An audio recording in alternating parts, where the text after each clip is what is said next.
Oh, brother, oh, brother, oh, brother. Good morning, and welcome back to another episode of the Matt Kohrs Show, where we're here in a holiday week. So yes, it is a shortened trading week. The market is officially closed on Thursday in observation of Thanksgiving. Happy early Thanksgiving to everyone. And on Friday, the market's technically open, but it's a half day. It'll be closing at 1 p.m. Eastern. But obviously, before we get to that little bit of a holiday break where we can relax, unwind, spend some time with family and friends, we do have three very important trading days to get through. Obviously, I'm talking about today, tomorrow, and Wednesday, especially given the overall context of what in the world is going on in the market. Basically, from the start of May up until the start of November, it's been a runaway bullish trade. Just higher highs, higher lows, strong momentum. It was easy money to be made by just passively being long. That's recently come into question where not only have we started making lower highs and lower lows, but we started to crack some very important moving averages, whether it was SMAs, EMAs. We're seeing weakness across the board in the S&P 500, the NASDAQ, and the Russell. And then recently, it's gotten more problematic with Bitcoin dropping about 1/3, about 33% from its all-time high to these low 80 levels where we're at right now. Volatility is spiking, and it's bringing into question what in the world is going on. And that's what we're going to be doing this morning, is kind of breaking down the major, things that at least I'm interested in terms of the if-then statements. If this happens, then I'd be looking to be bullish. If this happens, then I'd be looking to be bearish. If you've been here for any amount of time, you know that my mental framework of the market is it's not something that you can predict. There's too many unknown variables, i.e. all the other traders, retail institutions, hedge funds, insurance, all the bots, high frequency traders, market makers, the list goes on and on and on. Those are all the unknown variables because you don't know what they're going to do. You don't know when they're buying or selling. Are they investing, trading, margin call, this, that, the other thing. There's too many unknown variables to be able to accurately predict, especially in the short term. So because of that, we have to have these conditional statements. If we see XYZ develop, okay, maybe it's time to be bullish. If we see ABC develop, okay, maybe it's time to be bearish. And until then, you kind of just sit on your hands and you wait for those conditions really to be met. So it's a bunch of conditional statements. I hope that makes sense to you. If not, maybe I could try to explain it. But other than that, it's going to be kind of an important one today because what we're seeing across the board is a lot of craziness in terms of low stability. Once again, I think today's going to be another day of considerably large ranges just because it's really negative gamma across the board. The only little bit of positive gamma I'm seeing is on a 0 DTE call selling type of a situation. And other than that, when you look at the full chain, it is put dominated with negative gamma, which, yeah, sometimes that has a bearish connotation. But really what you need to know for the context of today and for the remainder of this week is probably just a lot of good movement. Well, I should say good if you're on the right side of the movement. If you're on the wrong side, it could obviously be very painful. So my point is that this is a time to, I know sometimes we go into the holiday weekend and things are a little bit more quiet and we're like maybe a little bit more lackadaisical, but not this time.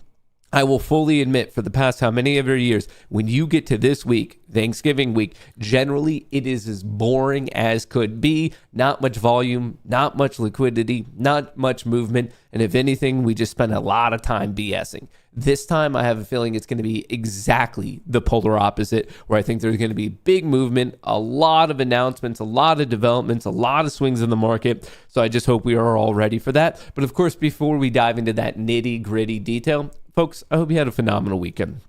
I hope whatever you got up to was fun. If you're watching football, I hope your favorite team won. If you're watching F1, I hope your driver won. If you were watching tennis or the NBA, hey, whoever you were rooting for, maybe college football, I hope whoever it was, you guys absolutely crushed. I hope you had some good food, some good drinks, some good time with your friends, whatever it was. I hope you had a good one. I hope you made a buttload of money on Friday. We kind of had that pump into close, and then literally right before close, we had that little bit of a drop. So I hope you were able to play both of those. I know the drop at the end of the day for me in Power Hour, because it was pretty strong all midday session. That drop in the midday helped me out. Was able to make about 15K there. I posted all that with my Apex accounts and whatnot. So I hope you guys did even better than me. I hope you had a great weekend, and hopefully we are ready to let it really rip today. If you haven't already, I would ask you guys if you could help me out by hitting that like button. Don't forget to subscribe and turn on your notifications. All that engagement, it's 100% free for you, but it very much helps me out on the back end and get this video and this show and this community in front of other people who might be interested. So if you want to take a quick second, smash that like button. Don't forget to subscribe, turn on those notifications. And with that being said, let me show you what in the world is going on today. S&P 500 futures tick higher as market attempts rebound on holiday shortened weekend. So we are seeing a little bit of optimism right now. When I looked at the market at market open yesterday, I'm talking about the futures market, it was strong. And then around about 4 or 5 this morning, we had some weakness. And then since about 6:30 until this moment, we're actually kind of bouncing back. So we're somewhere in between yesterday's close and, not yesterday, Friday's close and Friday's high, a little bit closer to the high though on both the S&P 500 and the Nasdaq. Bitcoin over the weekend recovered a little bit early in the session. Right now it's giving a tiny bit back, but overall getting a pretty decent recovery ever since Friday. And Google, more on that in a second, but Google is probably right now the major tech play, kind of keeping things alive. And a lot of this has to do with a recent upgrade from analysts, a higher buy rating. It has to do with Sam Altman of OpenAI basically saying we're a little bit worried about Google. And also then if you get into the really nerdy stuff, their recent Gemini model is considered to be very, very good. So basically just potentially pulling ahead in that classic AI race. So that's what's happening with Google. Of course, we'll touch on that in a second.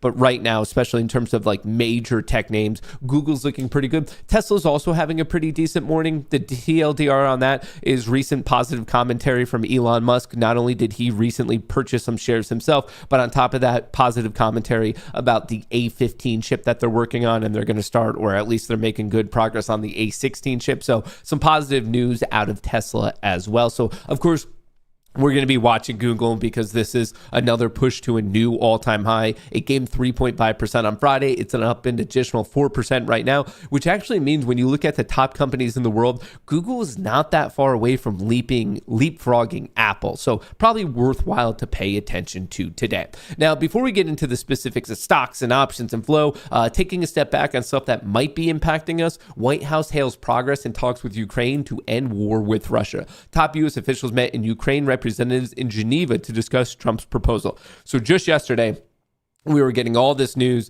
of basically the who's who of global influence meeting up to try to stop this war between Ukraine and Russia. It was a 28-point proposal, and it's one of these things where Ukraine's not so happy. Obviously, part of it is them ceding land to Russia, inability to join NATO, but then like they still want some protections from NATO, and it's a little awkward. Like depending on the news source that you're reading, some of it seems to be very good and positive and great. We're going to be ending this conflict. And then other news, well, even a little bit from the president himself, it seems that it's a bit tenuous, if you will. Breaking: President Trump says Ukraine's leadership has expressed zero gratitude for his peace deal efforts. And then on top of that, there's all these rumors, maybe true or not, of Zelensky like calling and chatting with Trump. Some are saying it's going well. Others are saying it's not. I'm just bringing this up because obviously when you're talking about a larger global conflict, it's not the most insane thing to see how this could have ramifications on the global economy, thus our economy, and thus our stock market. As of right now, I don't see any big breaking news on this specifically at the moment. It seems like a lot of the development was from yesterday and overnight, but I just want to put this on your radar because obviously it might become a bigger story. So just calling that out for you. Switching gears a little bit, EU says no tariff deal expected during the U.S. official first visit. So recently, depending on where you are in the calendar year, the trade war, the trade deals was either the biggest news. Recently, it's fallen off a little bit. Then it recently spiked up again as we were getting good developments with China. And then we even have it from the administration that maybe we're going to get an ink deal in between Thanksgiving and December, something like that. But with that, we haven't spoken about the EU trade deal in a little bit. And basically the big news there is that not expecting anything soon. So just another thing, a potentially important narrative I want to put on your radar. I don't want anyone to forget about this stuff. I know it's kind of larger scale and not necessarily, maybe it is, maybe it's not impactful for this week, but I just think it's appropriate that it's kind of all in the back of our minds. Now, for respect to this week, Of course, you had Fed members talking all the time. That's what's been going on for basically the past 2 weeks, and it will be continuing into this week. A lot of voting FOMC members, the people at the Fed who get to decide what's going on with interest rates. Who was it this morning? Was it Williams? It wasn't Williams. Waller. Waller was talking this morning, basically saying, yeah, no, I think we're going to get a rate cut too, which this is a big shift in tone because based on the FOMC meeting minutes, we realized they weren't unanimous. In fact, there was quite a bit of discussion of what should they be doing in the December meeting. And then right after that, John Williams, the New York Fed president, what was it? It was early, maybe Friday morning, I want to say, maybe Thursday morning, whatever it was. He came up and said, hey, yeah, I think we're getting a rate cut. And then other Fed members are saying, we're not so sure about that. Mirren definitely wants a rate cut. And then Waller this morning was saying they think it's appropriate for a 25 bips rate cut. So that's going to be important throughout the week, checking all those FOMC members. But now that the fact that the government's back open, we're going to be getting a lot of those, I guess, withheld data drops. And more important than that is we're going to be getting the new one. So tomorrow, Tuesday, retail sales, and then producer price index. So that's inflation, and then also consumer confidence. So that's all going down tomorrow. Wednesday, durable goods, GDP, initial jobless claims, the PCE, another inflation measure, and new home sales. So Tuesday and Wednesday of this week going to be very, very important. The market is closed on Thursday in observation of Thanksgiving. So don't be surprised if we're not here on Thursday because the market's closed. But more importantly, if you have options expiring, you actually might have less time than you think you do because obviously this is not a trading day. And then technically the market is open on Friday, but it is a half day. So I just wanted to put that on everyone's radar.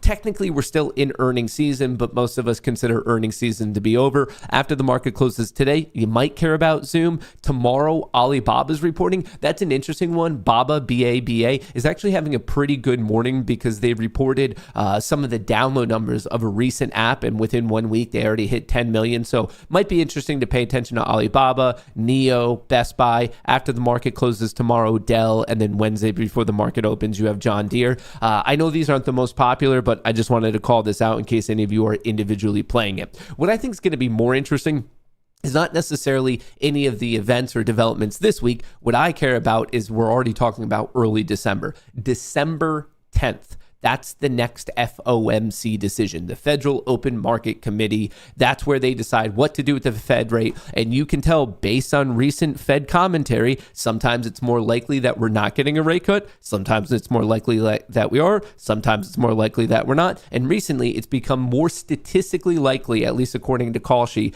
that we will be getting a 25 bips rate cut. So the green, I guess, line on the chart right now, that is the odds of a 25 bips rate cut. And you can see from November 17th to the 19th to the 20th to now the 24th, the odds are just going back and forth, back and forth, back and forth. So as of this moment, there's a 3 and 4 shot basically that we will be getting a 25 bips rate cut. But obviously why we've been going back and forth so much is because of all this Fed conversation on monetary policy. So please pay attention to it. And it's not just Kalshi. Polymarket is pretty much showing the exact same thing. This time around, the orange is the 25 bips rate cut odds. Here it's in at 74%, so 2% higher than on Kalshi. But you can see over the past week, it's just back and forth, back and forth, back and forth, back and forth. So I believe at this point, I mean, these odds are pretty good. They're pretty accurate. They rarely miss. I would say right now it is more likely than not that we will be getting a 25 bips rate cut. And the only thing I see shaking this up is really, it would have to be like a 3 combo type of hit thing. You would have to have jobs numbers coming in stronger than expected, better jobs numbers, worse than expected inflation. And then we'd also probably have to get some real-time commentary from the Fed that they're like, we're cool at just sitting here. So you probably need those 3 things to happen, and that could start to happen this week. We are getting jobs numbers, we are getting inflation number, and there are Fed members talking. But once again, for us to not get a rate cut, I really think you'd have to see all 3 in a row. Stronger than expected jobs, stronger, or I should say worse than expected inflation, higher than expected inflation, and then also the real-time comments from some of the voting FOMC members to start to say like, hey, did you guys see the jobs number? Did you see the inflation number? Maybe that's making it more likely that we're not going to do it. But I think that's not the likely case because as you can see, as of this morning, the market is getting more confident that we're actually going to be getting a 25 bips rate cut. And it's not just the market, even the president himself buying a bunch of bonds recently. So he's personally invested in this concept of bonds going up and yields going down. I mean, our president himself is doing this. So that's why I think just reading the tea leaves, reading the writing on the wall here, probably more likely than not that we do get a rate cut. But in the meantime, that just because it is more likely than not, it's not really helping with the frothiness of the market. Coming back to the S&P 500 right here, as you can see, we were on a runaway bullish train, basically starting at the end of April, start of May right here. Higher highs, higher lows, structurally very bullish. Momentum-wise, we had this beautiful bullish cloud like it was no other. And then that all started to change basically in mid-November, where all of a sudden it became a little bit questionable that we made a lower high. Okay. And then it got really questionable when we started to make this lower low. So all of a sudden we went from the beautiful bullish structure of higher highs and higher lows, beautiful bullish momentum, to now it's coming question. Lower highs, lower lows, that's a bearish structure. And then also momentum. You can see we've now closed 1, 2, 3, 4, 5 different trading days below our cloud. All these EMAs, that's all that is. It's just different exponential moving averages put together. And then the cherry on top, at least for the bear camp, is the fact that NVIDIA beat earnings on Wednesday the 19th. The next morning, not only did we gap up because of NVIDIA, but we also got jobs numbers that were better than expected. And remember the whole thing of like, wait, even though the government was shut down, you're not going to give us these numbers now? Like, how bad were they that they're hiding them from us? Like that type of a thing. Anyway, the jobs numbers were good. So NVIDIA beat the world's biggest company, basically proving that the AI bubble and trade is here and alive and well. We had good jobs numbers. All right, that's awesome. This gap up then just completely faded. We were looking beautifully green. We recovered the cloud, the 50 EMA. All right, maybe we overshot this low. Maybe it was a fake out. Can we push for these highs? And we basically double topped and vomited and had one of the worst intraday sell-offs that we've ever had. And right now, yeah, we all have like little, I guess, bits of reasoning here and there of like why we are gonna be like, why this happened. But there was nothing really, in my book at least, nothing that, I guess, viable, if you will, to explain why we got so hit on this day. Regardless, I am now using this as my overall indication of if we recover and get above 6,700, great. That's going to be a big win for the bulls. And then I would say when we push and close above whatever that high is, around 6,760, 75, I would say that's clearly setting us up for the upside gap fill. And that's like, I'm either looking for the bulls to completely recover this range, or I'm looking for the bears to completely break this range down. Unfortunately, that's a tough call right now because the range is so large. But talking from a daily chart swing perspective, I would say that this range is very, very important. You can see that the last time we made a range like that, Friday, October the 10th, we actually stayed in it for quite a while, 1, 2, 3, 4, 5, 6, 7, 8, 9 days, and then finally we were in that range for 2 weeks. So I'm not saying that the break's going to happen today. Maybe it will, maybe it won't, but I'm just letting you know, I think that this overall range is very important. As of this moment, coming into it, I would argue that the bears are in control. Lower highs, lower lows, we're below the EMA.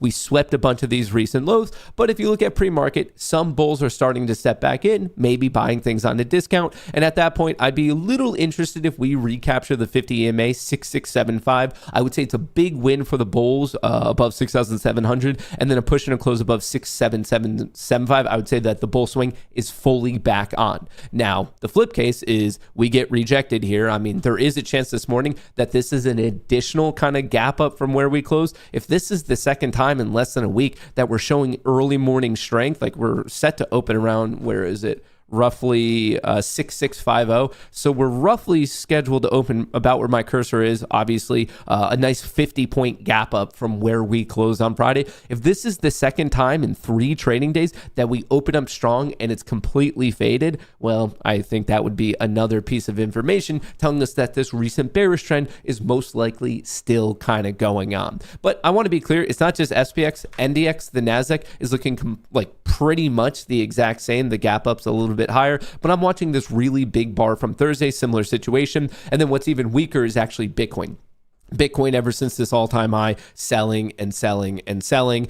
Showed a little bit of relief yesterday, Sunday, a rare green day, but as you can see, it's already being faded this morning. And if we start to crack 84, 83, I think we're just going right back down to the low 80s. So once again, it's an if-then statement. This might be the low, and if it keeps going, great. I'm looking for 92. I'm looking for 94 if we get this breakout on the hold. However, if it just happens to be one of these little singular green days and we start to sweep the low, well, then obviously I'm looking for the low 80s. 80s, and potentially from there, maybe even the mid 70s. Bitcoin funds heed for worst month as 3.5 billion pulled. So all those ETFs, the exchange traded funds that everyone was loving, dumping money into like no other, like literally breaking records. Well, now it's kind of breaking records in the other way, and people are pulling out. So Bitcoin itself looking a little frothy. So is the overall market because of the AI trade. Could markets be facing an everything bubble? Investors are divided. And I get why everyone's divided, because we're in this super awkward in between right here. Obviously, it's been really bullish. Here's a little bit of a pullback. Is this a little bit of a pullback just a better time to get in, or are we going to give back a bigger percentage of this overall pump? Obviously, very easy to Monday morning quarterback that. Obviously, super, super simple. But for me, it's a game of just identify the current trend on the time frame that you care about, trade with that trend, whether you're a scalp trader, day trader, swing trader, investor, whatever it is, identify for the trend for the time frame you care about. And then in a smaller time frame, when there's the opposite movement, well, pay attention to that. And if it starts to break in the favor of the larger trend that you care about, i.e. you could enter with minimal risk, great, have at it. This game of trying to predict, I think, is really, really silly. I know I started the show off with this sentiment, but I just want to reiterate it. If you are attempting to predict a bounce or a breakdown from here, I think you are miles behind where you need to be a profitable trader. If you're already just so married to your bias and you're refusing to admit that you're wrong, hey, maybe you're going to be right, but X amount of trades in the future, one of those times you're going to blow out because no one's going to be 100%. So I think what's easier is having your bull case and having your bear case, and pretty much every single day, that is what I do. I have my bull case, I have my bear case right here. Here's what I'm looking at. As I always do, I mark out the previous high, low, and close. That is the green, the red, and the white line. The white box is the transition zone, obviously looking at the 0DTE influence from market makers. You can see from a 0DTE perspective right here, 0DTE, we have positive gamma above and bearish gamma below. What does this mean? I fucked up, my apology. Positive and negative. I don't know why I said positive and bearish. That doesn't make sense. I think I'm trained to think that way because today, if we do break it, it would be bearish. Whenever you see this purple/blue, whatever colorblind type you are, just think of this as sticky price action. So if we pump up, it's going to be more like quicksand and we're going to get stuck. That is what positive gamma is. Negative gamma is the opposite. It is slippery price action, which means if we fall today, we can really fall today. So I think I don't know, a Freudian slip there, just because today, if we do get into negative gamma, it's most likely going to favor the bear camp because the negative gamma is beneath us, but that's not always true. In fact, from May up until November, this was the polar opposite. We had a ton of positive gamma beneath and negative gamma above, or it was just all negative gamma, which is literally the exact opposite of what we have now. Granted, this is the 0DTE, and that's the only place that you're going to find positive gamma right now is what's going on above, because as soon as you switch over to here, I'll show you SPX. Let me add on the 0DTE. I'll show you what's going on. It's all negative. You can see the zero line right here is cutting my screen in half. Once again, this is for the S&P 500. There is no positive gamma, folks, as in we don't have much stability. And right here, you can see we're not even at 50% stability. So I'm not here telling you should definitively be bullish or bearish. What I am saying is that if we get trending, we can really get trending, and that trend will be more dramatic and a larger magnitude to the downside today than to the upside. So I just want to let you know that this can get definitely wild. You're showing delta. Well, okay. When you come to this map, you're going to have various ones. So right here's gamma. That's negative, which I'm showing you that right here. I guess I'm showing you on spot gamma, there's a couple different ways to chop it up. Right here, the fact that we're below the zero line, that is aligning with this, and then delta pressure. Slightly different things. I guess I didn't want to get too into it because they also have charm, so this is going to have an aspect of time. I was just trying to get across the basics right here. But yes, you are technically right, and I'm showing you that also simultaneously here, that you see every single strike is below the zero line. That's your quote-unquote negative gamma, which is slippery price action, as in whichever way we get going, we can really get going. And arguably 670, that's a little bit of an uphill, but honestly, this can get going nuts in either direction. So I'm just saying, make sure you're getting in with minimal risk. Stick to your risk. Can be careful about your sizing. But right now, there's a little voice in the back of my head. We are seeing strength once again in pre-market trading. We saw that exact same thing Wednesday night into Thursday. We have this strength right here, and it held until about 10:30, 10:45, and we got like kind of cracked. I'm thinking, what does that mean this time around? If we kind of attempted to save ourselves on Friday and it had a little bit of a sell-off, pre-market is showing some strength. In the back of my mind, I'm just thinking, is this the second time where like the bulls try to get it going? If it gets cracked, I mean, the fact that we have two quote unquote, let's just call them gap ups for the sake of this conversation, and then they fail, it really, really makes me wonder like the stability of this overall market. And in a certain sense, that's actually being reflected right here. And this time, like specifically on gamma, I'm showing you negative gamma above, negative gamma below. When we get moving, we can really get moving. I also find it odd that Besant felt the need to say this. Besant believes there won't be a recession in 2026, but says some sectors are challenged. It's kind of one of those weird things where like, hey man, like no one really asked you, why did you just feel the need to say that there's not going to be a recession? And maybe I'm a little bit too conspiratorial. Maybe I'm just like leaning into this a little bit too much, but does anyone else find that like weird? That he's like, hey guys, just so you know, I don't think there's going to be a recession. Is that just me? Like, am I the one that's reading a little bit like too into this, that the Treasury Secretary over the weekend when no one's paying attention, he's like, hey guys, nah, no recession. I'm like, what are you talking about that? Like, what are you talking about that, brother? So just some interesting commentary once again from his Treasury Secretary. He said it over the weekend. He's just like, hey, just so you guys know, no recession. No recession.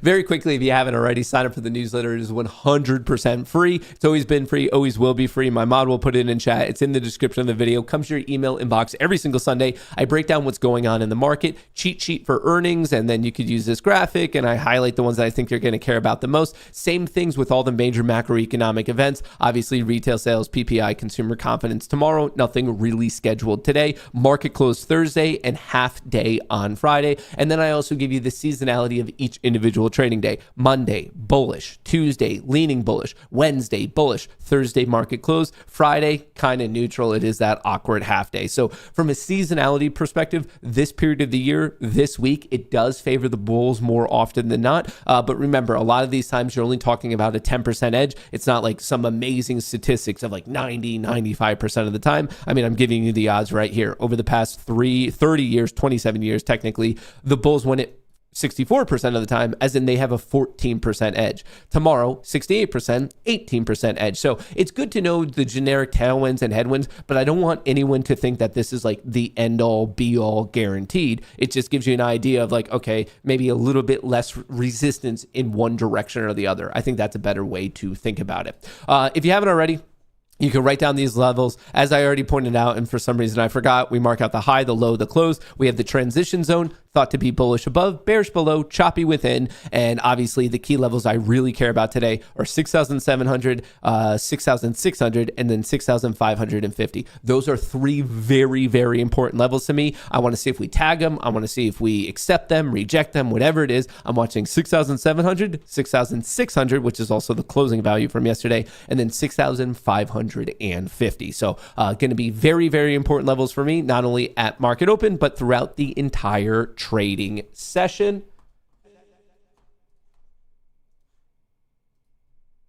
Oops, awkwardly switched it a little bit too soon. Very quickly to show you guys this. I haven't made any trades yet. I even have my bots off at the second. I just want to see what the market open is. But you can see here's all my Apex accounts, no trades there. I have some FFN accounts, all that good stuff. But hey, I followed my rules. I didn't do anything silly or degenerate this morning. Just waiting to see how things go. Dingity ding ding ding. The world's largest casino is now open. Best of luck to all. Play responsibly. And if not, have fun. All right, my goal is to really do nothing at first. I want to see how things shape up because in the back of my mind, I'm very, very concerned about the pre-market action. Is it just another fake out like we've recently seen? So I very, very much in the back of my mind care about that. So I'm trying to not really rush anything out of the gate. Obviously, the SPY's up 0.5%, the Qs are up a full percent, and the Russell small cap is basically slightly green on the day. Yeah, it's just barely above. You have Bitcoin right here in the bottom right of your screen trading at 86. Google is definitely one of the big winners of the day. Google up at 3.7. And we could throw up Tesla as well, which is having a very good opening movement. But let's wait. Obviously, I have all the options flow, so we're going to be checking that out. I'm really, really trying to not rush anything today. Hang on, Hero. Let me show you the flow. Out of the gate, nothing really going on. We just don't have much data quite yet. Obviously, this all starts at 9:30 a.m. ET. So let's just wait. Let's not really rush anything. Hey, maybe you have a market open trading strategy. And if you do, well, I hope it went bullish right now because that is already looking pretty strong. Tesla's looking good. The Qs are coming up to that high from Friday. The SPY has a bit more distance to go. Google is holding its pre-market gain. Right now, Tesla, on my watch list at least, is pretty much tied with Google. Both are up in excess of 4%. And the golden question is this going to hold, or is this stuff a little bit of a fake out, if you will? Vol is still pretty elevated. VIX is at it's at 22.3, dropping 4.7%. Let's pay attention to that because if you see the VIX start to rise, that might be an early indication of some sus stuff is going on. But also the flip side is true. If you see the VIX continue to plummet, well, then you actually might be seeing the early signs of a Vanna rally, which would help the market higher and higher. So it does cut both ways. So definitely pay attention to the high-flying tech names as of market open, Google and Tesla. The Qs are above that high from Friday. SPY is not that far away. The first 3 minutes, SPY is going for it. SPY is going for it. Here's a look at the flow. Mag 7 looking pretty decent. SPY is not, though. I find that a bit confusing. Price is going up on the S&P 500, but as of right now, the options market has not really followed suit, has not woken up. Hey, maybe it had a long weekend. Once again, I'm not really feeling any unique pressure to do anything right now. In fact, I'm just kind of sitting around and waiting to see what in the world's actually happening. The 5-minute is bullish, saved itself. The 10-minute is bullish, saved itself. The 30-minute's bullish. The 4-hour is still bearish. Looking at NQ, bullish, bullish, bullish, bearish. So across the board, the smaller time frames are looking good, showing those signs of recovery. Will it be a full-on recovery? I don't know. Your guess is as good as mine. And that's what we're going to be kind of waiting on, just to see what in the world happens. We are still generically in the transition zone. I do want to point this out that even though the first 2 to 3 minutes are looking good from an options perspective, we're not really out of the woods yet. And that counts for both the bullish and the bearish way. I would like for the bulls, if you're bullish, you would want to see it push and hold 6675. And then the next stop would be up here at 6,700. However, if we fail at any of these levels, the bottom of the transition zone is 6620. And then obviously the closing value on Friday is 6603 or a little bit less than that. So I'm just generically kind of watching what's going on here. It looks like the SPY just took out the high from Friday. SPX did as well. Definitely would not. I'm getting all these breakout alerts of basically taking out Friday highs. That's what you're hearing going on. The question is, will it hold? In terms of odds, I would maybe not give it 50-50. Maybe I'd give it like 60-40, something like that. But I do, in terms of your bet sizing and your confidence, understand that, I mean, as recently as Thursday of last week, we had this phenomenal push, amazing push to the upside. Great news, seemingly logical reaction. And then the market got dumped on anyway. And the reason I bring that up, I don't want to sound like a negative Nancy or anything like that. If anything, I just want you guys to, it's one thing to go with trend, but I think it's a different thing to go with trend and kind of really understand where your confidence level is at. As long as it's going up, great, ride the trend, but don't be so entrenched in your bias that if things were to revert, you would just keep holding and holding and holding. Speaking from personal experiences, those are all the times I by far have the worst losses in my account. It's at first when I think I'm going with trend, and then I start to see signs that maybe the trend is reversing, and instead of getting out on the trend reversal, I just hold it and get to that point where like I'm just praying for like some magical recovery or something like that. So whether you're bullish or bearish, just remember, don't oversize and stick to your exact system. Try to find that discipline within yourself of whatever you need to be doing, as in the management, whether you got to move up your stop or maybe you're over betting and you want to take care of it, whatever it is to survive this game, and especially these types of swings, because we are moving like crazy already this morning. If you're on the right side of the trend, you can make a lot of money, but you don't need to be oversized, and you definitely don't want to be oversized, because if you're in the unfortunate situation of being on the wrong side, well, that's exactly how you can blow out an account. So just calm, cool, collected. Calm, cool, collected. I fully admit, from market open to this moment, and also counting pre-market trading, yeah, the bulls in the short time frame are in control. If you look at the 4-hour chart, if you look at the daily chart, the bears are in control. So whenever you have that mismatch, you have to ask yourself, are the bulls going to gain more and more and more control to flip over the 4-hour chart, to flip over the daily chart?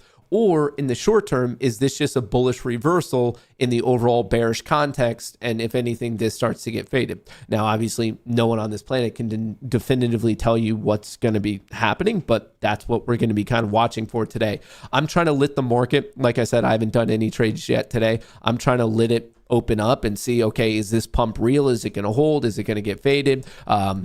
Mag 7, this is the combo of Apple, Amazon, Google, Meta, Microsoft, NVIDIA, and Tesla. It is looking strong. I mean, obviously, Google and Tesla having very, very, very good days. Here's a look at the Google option flow, up and away. Tesla's even stronger. And then obviously putting all the Mag 7 together, it is bottom left, top right. That is bullish. Looking at the S&P 500, a little bit more questionable. It's not necessarily bearish, but it's not bullish. I mean, you can see a clear difference right there. Mag 7 ripping like no other. S&P 500 is actually netting out to be a little bit flat. So I'm not saying that that's like screaming bearish to me, but it is a lack of bullish. And actually something just happened. What the fuck? Someone just sold a bunch of calls.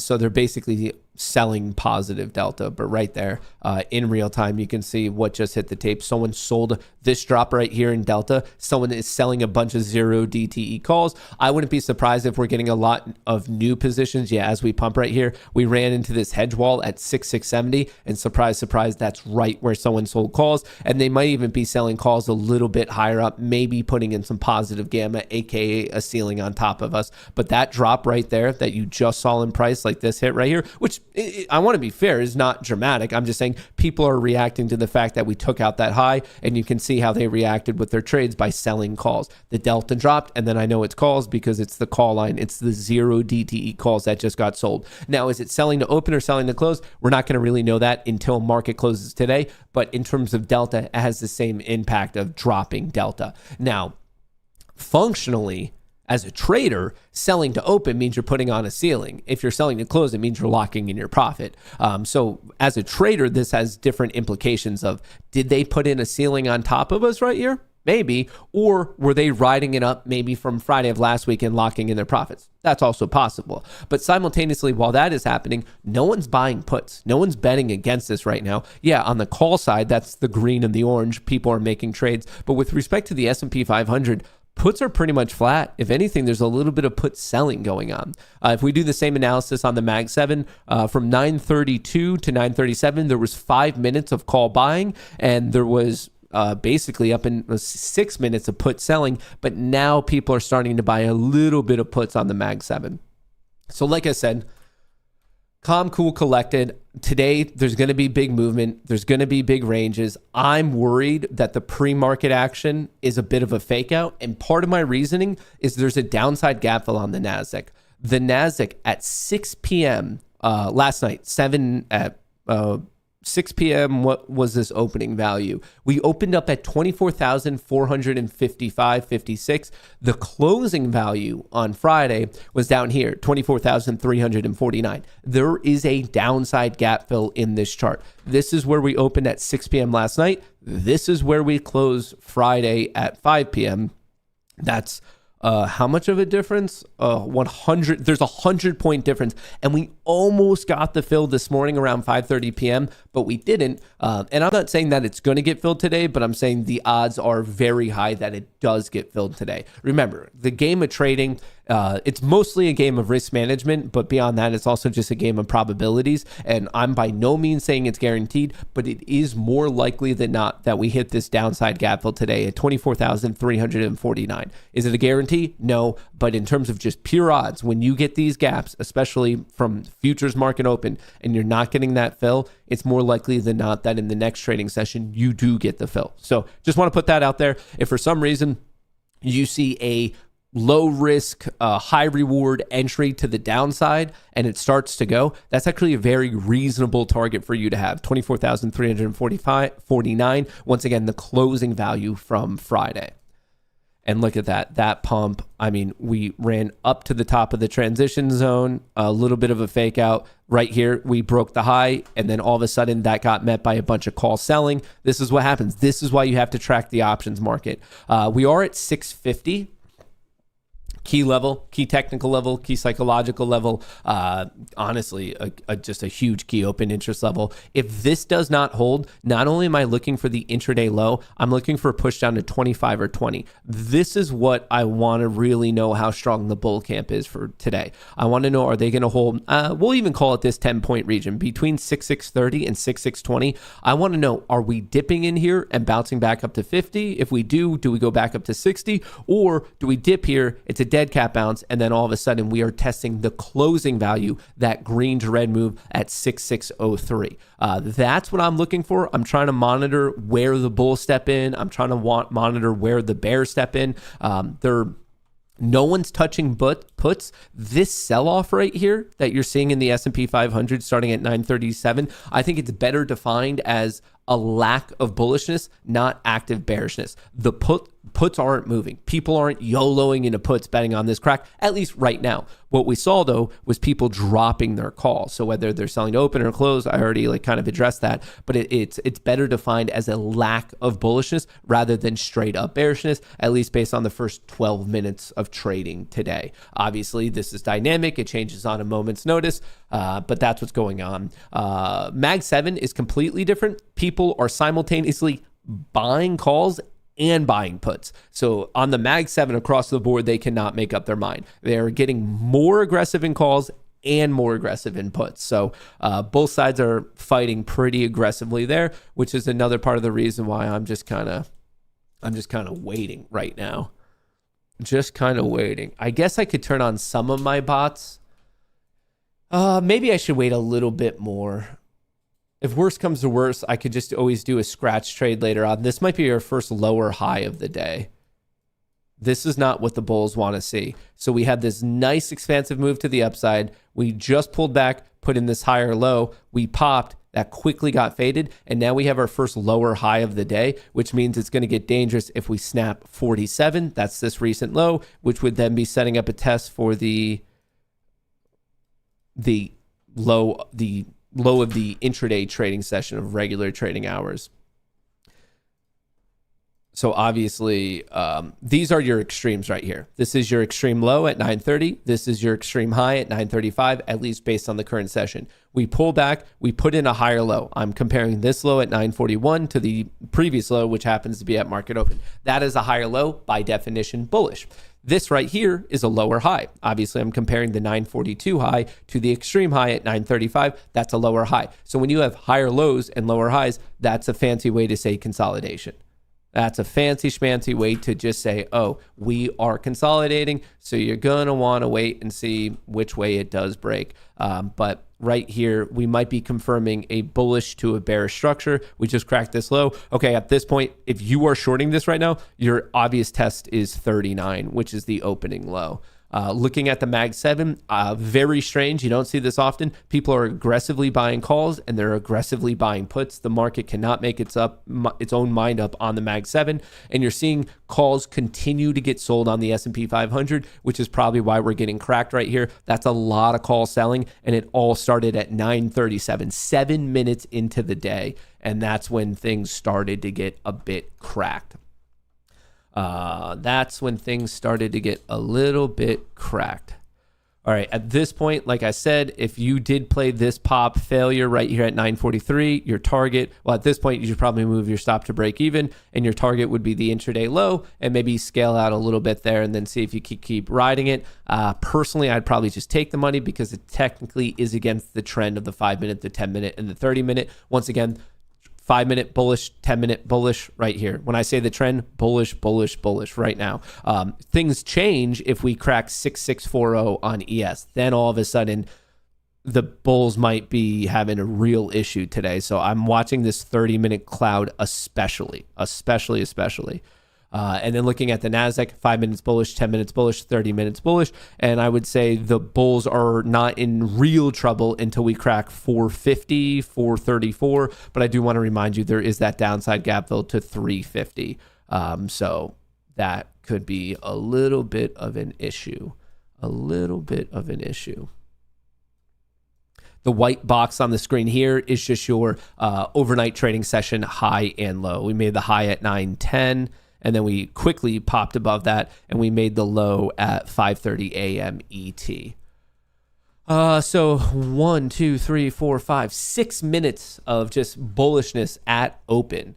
And now we're all saying, what in the world is going on?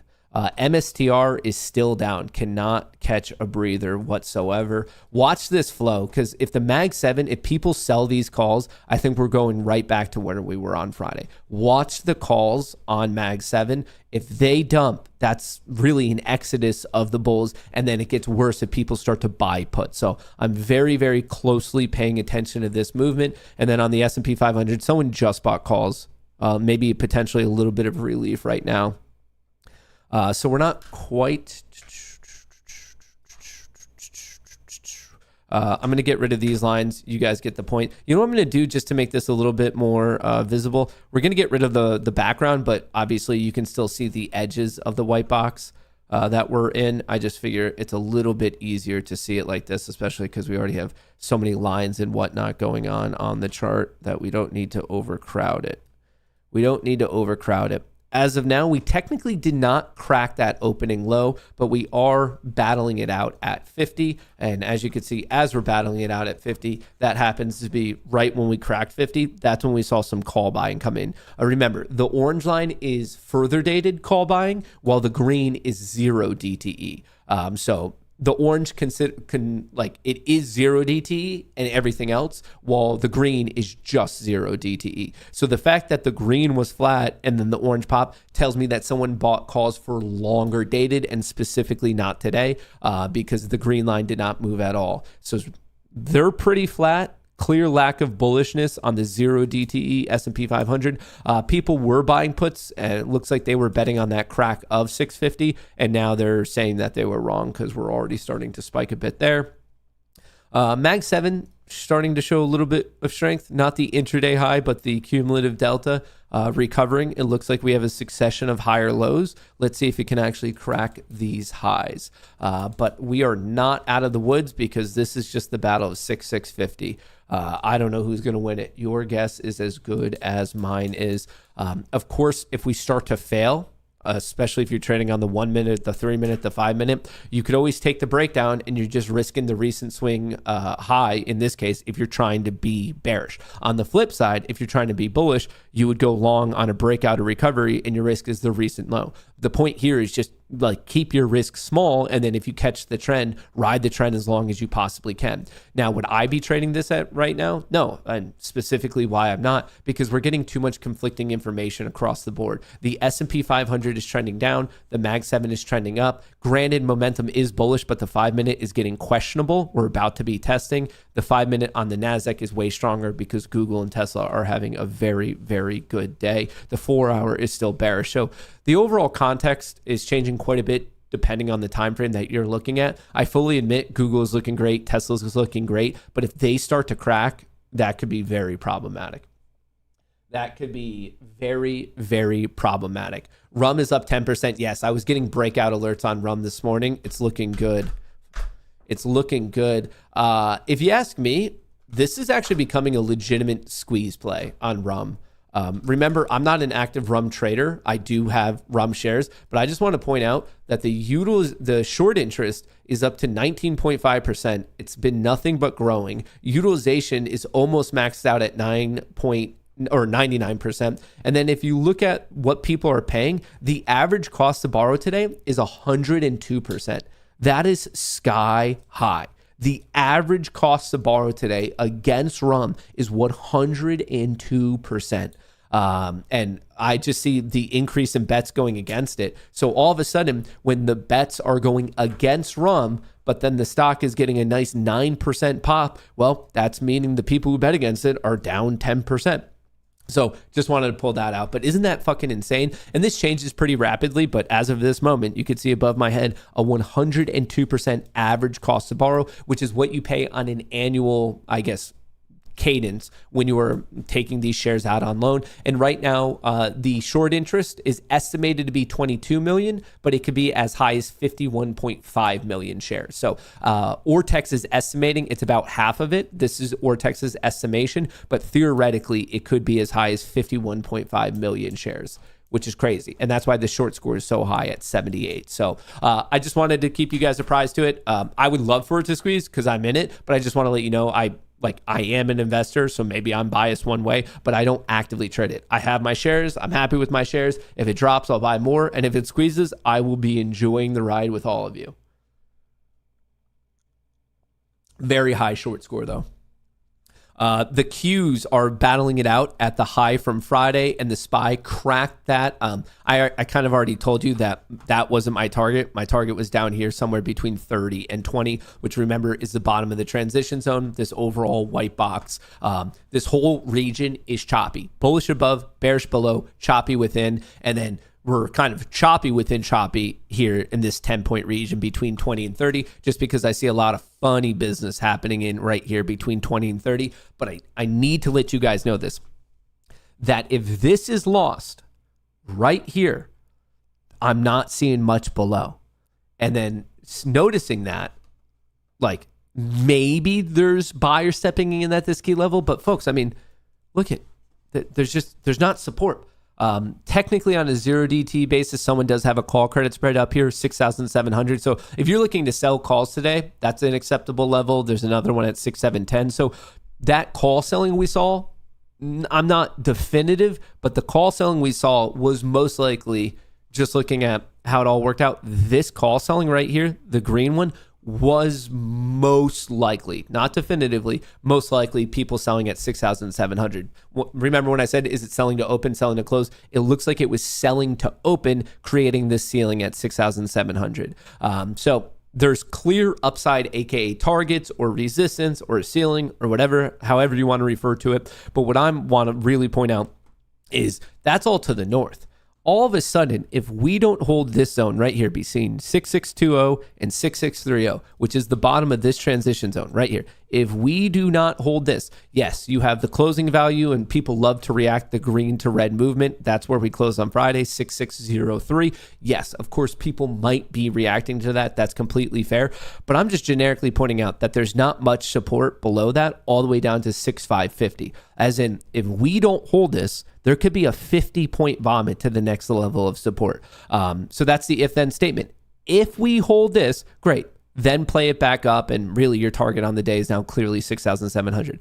If we break this, well, maybe watch 6,600, but below that, then I'm looking at 6,550. And this is a really good real-time example of when I tell you, don't attempt to predict, just have your bear case and have your bull case. Have your if-then statement. If this happens, then I will be doing that. If this happens, I will then be doing that. This idea of like, no, I think it's going to bounce, or no, I think it's going to break down. You're going to be right half the time. You're going to be wrong half the time. And in reality, you're just wasting your time, because that's not how you're going to be a profitable trader. How you're going to be a profitable trader is mark out on your chart the key areas where you think big money is positioned or where you think the market might have an outsized reaction. At that key area, see if you can glean from the options flow, from the price momentum, from net sentiment on social media, whatever it is. See if you can get an understanding of which way it might go from that key area. Your risk is then the key area. And if you could ride the next leg, you ride the next leg. And even that, let's just say you're 50-50, that's fine because your risk is low. And then if you're right, your risk is a large return. So mathematically, it works out for you very, very well. Very, very well. Let me zoom in on this. I still haven't made any trades yet today.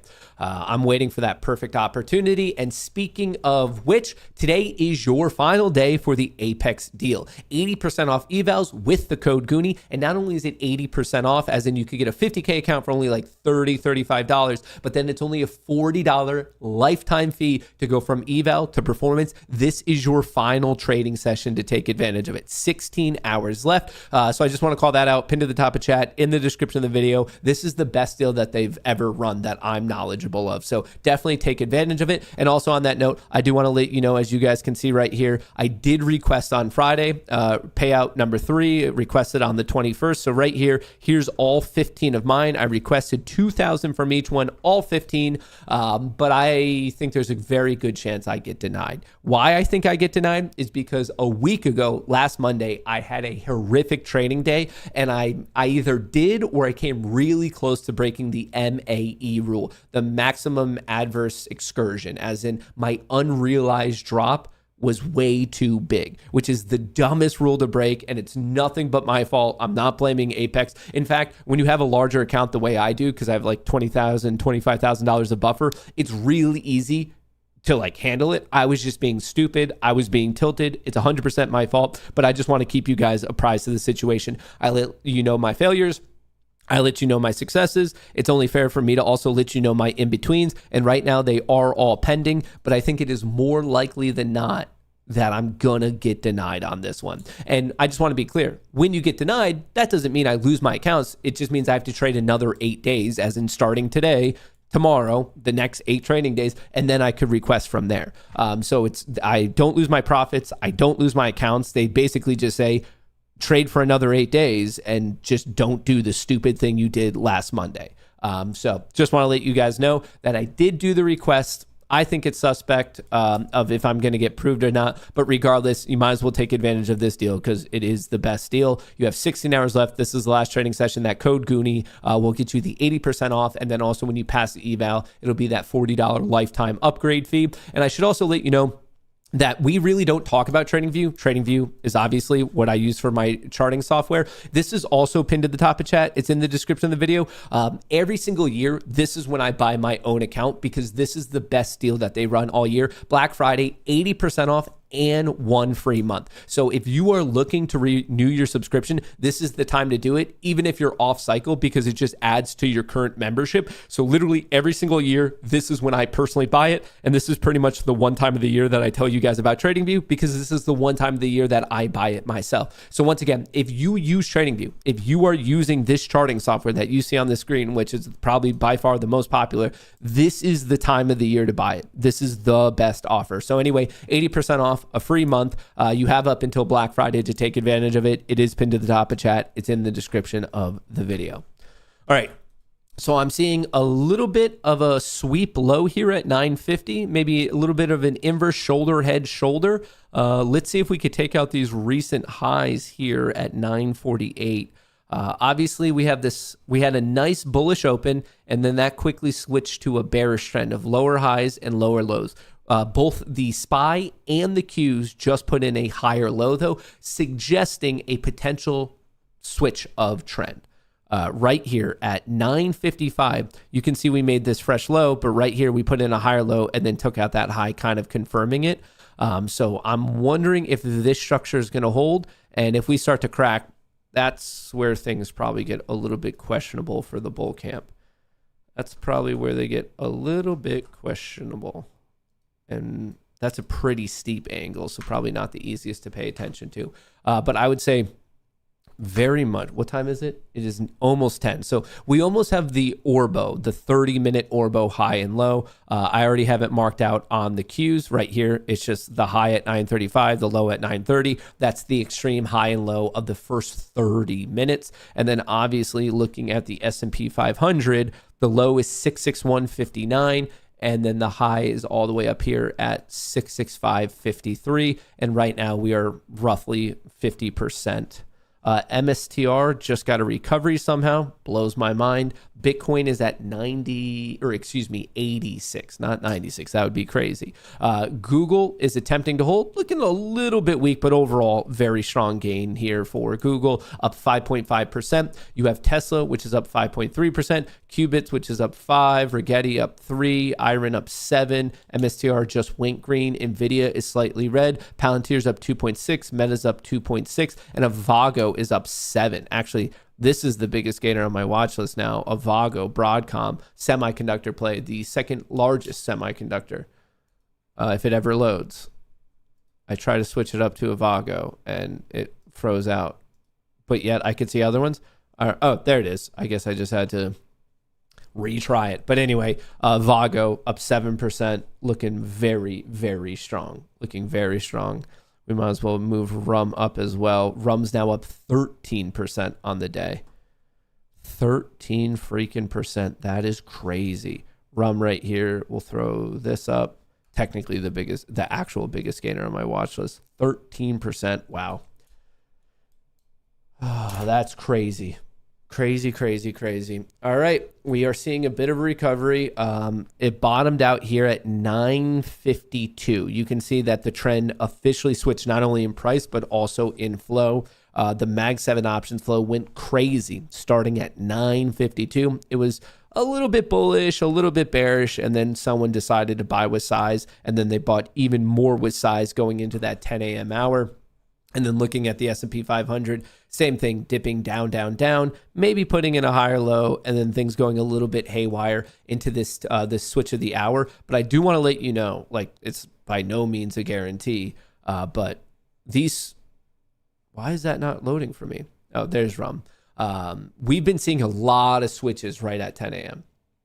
A lot of switches right at 10 a.m. So watch this. It seems for whatever reason, the markets really, really love to, whatever the trend is at 10, and we've had a clear trend from 950 to 10, that the market likes to fade it. So I'm just watching. I'm watching.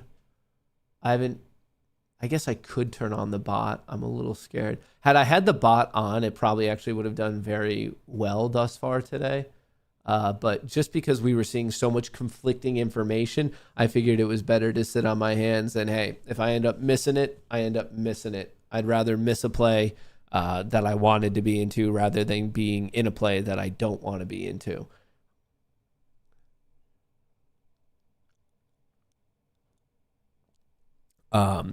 We're making a very aggressive pushback to the intraday high. Tesla's really going. Google's going to, well, flat now, but overall percentage gain is good. Qubits, Rigetti, Iron, MSTR, Nvidia. Nvidia just got green on the day. Rum's up the most. Bitcoin's just chilling at 86. The Q's just got the 30-minute Orbo breakout to the upside. The SPY's not far away, saving itself right here at that 30 level. Technically, we hit 30.7, so didn't exactly breach it, but it got within a buck. And I just want to be clear, we are still technically in the overall transition zone. I get that this is now looking bullish, but you can see at 9:59 to 10, we actually had a little bit of a jump up here in SPX, and that's because of this order. Someone went hog wild buying a bunch of calls for this Friday. That green line, which is the next expiration in the Mag 7, which happens to be this Friday, just going fucking nuts right there. That's crazy. And then the S&P 500, a little bit delayed, but eventually following suit. You can see we found a bit of a bottom here at 9:50 and then really started to go at 10 a.m. So someone at 10 a.m., there was a large order that hit the tape specifically in the Mag 7, causing the Nasdaq and the SPY to go. I'm not going to chase it because your risk is all the way down here and it's just gone too far without looking back.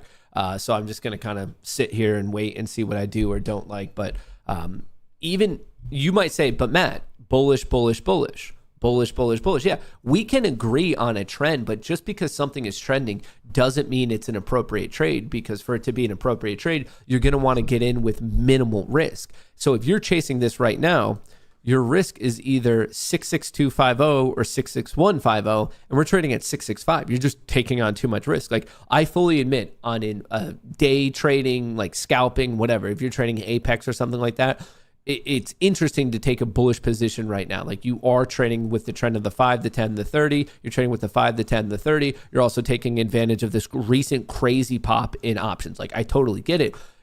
But that's not the full question. The full question is, okay, now that you've identified trend, can you take advantage of that trend with minimal risk? And I would argue right now, you cannot take advantage of it with minimal risk. You'd have to like get zoomed in on something far, far smaller to be able to take advantage of it. So just because the trend is in your favor, just because the trend is strong, doesn't mean it's an appropriate trade. Obviously, you would want all those things to be true, but you also have to consider what your risk is. And maybe you want to take that risk, but maybe if it's a bit too far away, maybe you just size down then. Maybe instead of trading minis, you're trading micros or something like that. So your risk is obviously just the calculation of the distance to where you admit you are wrong multiplied by like the leverage that you're taking on that trade. So maybe you want to take that distance, but maybe you need to size it down because you got to like consider your overall risks.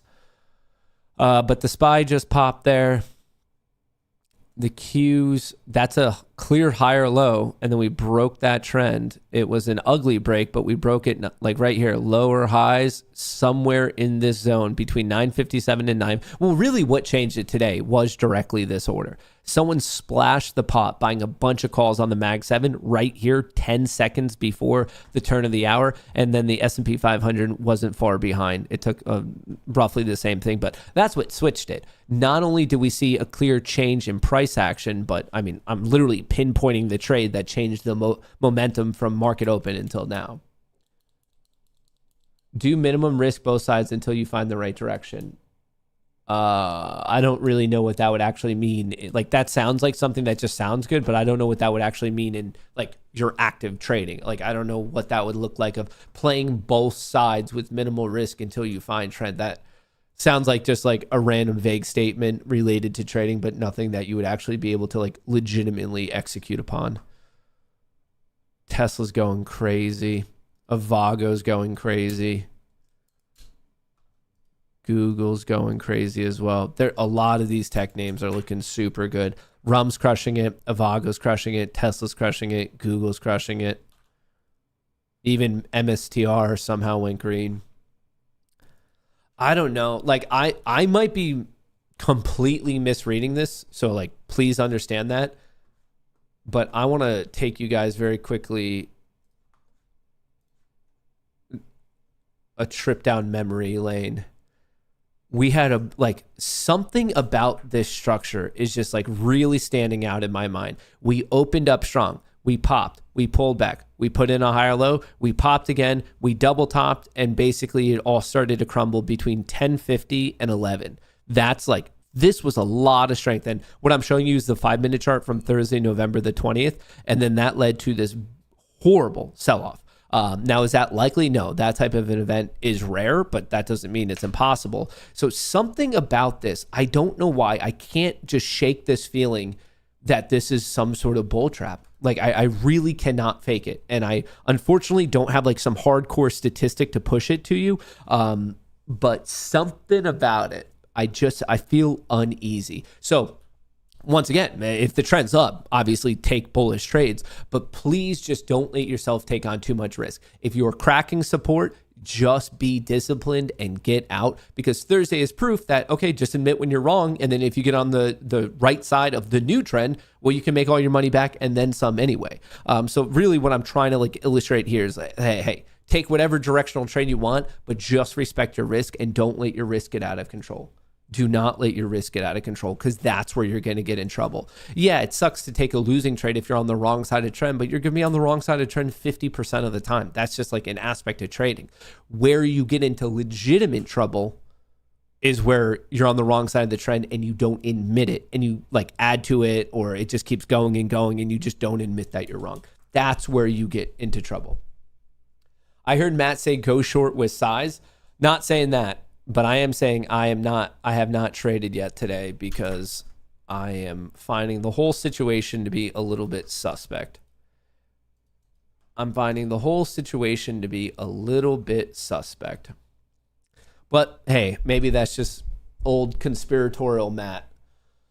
Maybe that's just Matt. Honestly, if I don't even see a trade today, I wonder.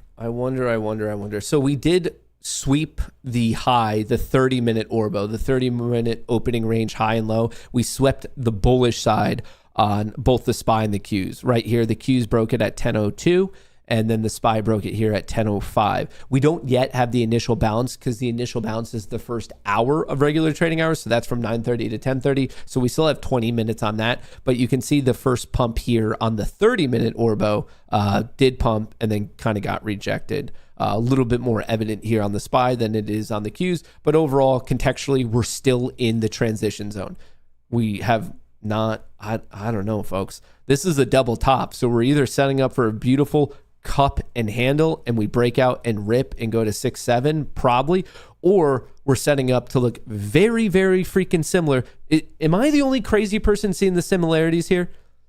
Where we pop, we pull back, we go right back up, and then we hang out there for 20 minutes and it ends up getting cracked.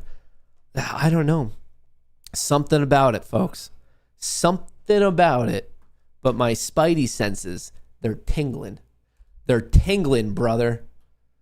Honestly, I don't even have that good of reason, because even the VIX is getting crushed. I don't know why. None of the data suggests the crazy feeling that I have, but I can't shake it. I can't shake it. I've said it from the start of market today. I'm saying it now, coming off the intraday high. There's fuckery afoot. There is fuckery afoot. I wish I could explain it. Gut feel. Actually, no, I'm just a fortune teller. And this is actually going to be one of the worst intraday sell-offs that we've had in recorded history. And the only reason I know that is because over the weekend, I went further into time. I went into the future, saw how today played out, and thought, wow, that's not good. And now I'm coming back to the present time with all of you to reiterate that. So I only know this because I'm a time traveler. I literally just hopped into the time machine, poked around in the future a little bit, and I'm coming back to right now. Sounds like you were trying to predict. No, it's not predicting if you already went into the future. I feel like you're not really fully understanding what I'm saying here. I'm saying I went into the future, realized how it played out, and as long as we don't do anything so crazy that we shift the future, it should play out in the same way. I think that makes sense. Or, well, that was a lot of trades just hit the tape, specifically on Tesla right now. Someone's still buying up Tesla. Literally exclusively buying Tesla, saving the SPY and the Qs. That's crazy. Tesla's actually getting a nice daily chart recovery right here. Tesla almost back up to its 50 EMA. We're either getting that beautiful cup and handle. This could be the higher low forming right now. Cup, handle, easy. Your risk is that recent low. Like, it's not a difficult play whatsoever. Or this is that blow off top, the double top on the SPY, and we're just vomiting all the way back down. Whatever the move is, it's going to be probably a sizable move. And it looks like the bid up right now on Tesla specifically is kind of saving this recent little sell-off that started at 10:06. Small sell-off, nothing too crazy, but you can see right here it's just ripping.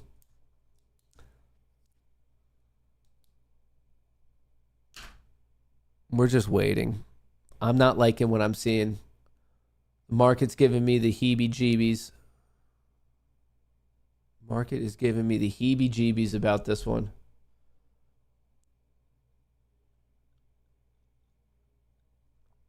Which way? All right. Feels like this established low at 1012 is going to be an important pivot point. Feels like I'm watching this.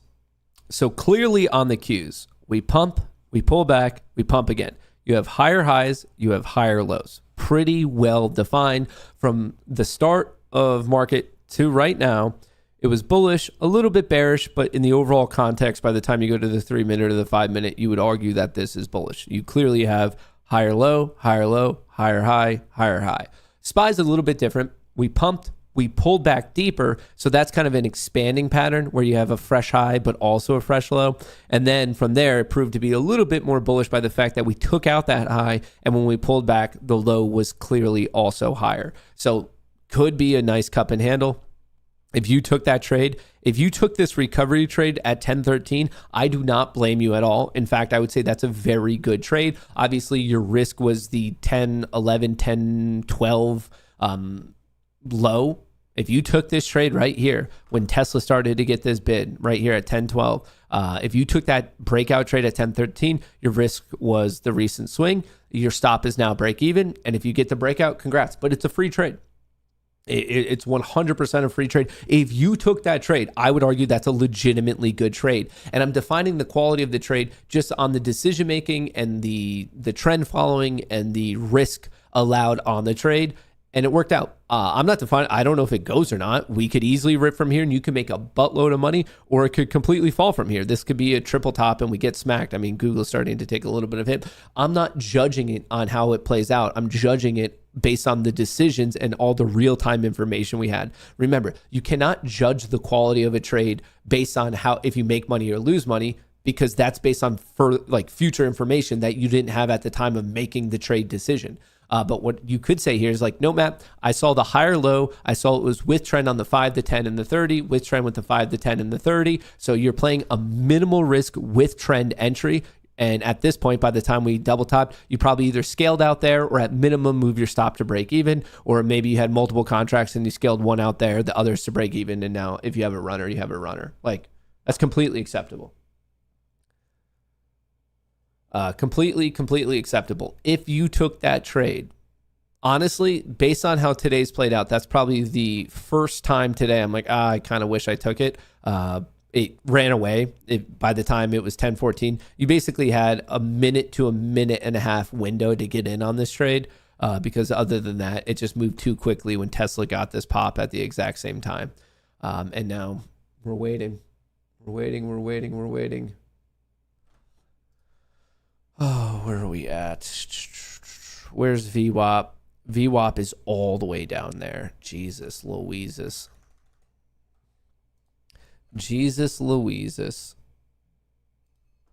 All right, I'm watching that, and I'm watching this. I'm watching this pennant. It is a bullish pennant. They commonly do break to the upside. No guarantee, but they commonly do. If the pennant breaks down, you have an interesting target at 580, and then you also have VWAP at 564. So somewhere in that region on a pennant breakdown. We do have this lower high. I'm very zoomed in though, so I'm like specifically on the 500 tick just so we can see more structural stuff. But right now, I mean, that's a bullish trend.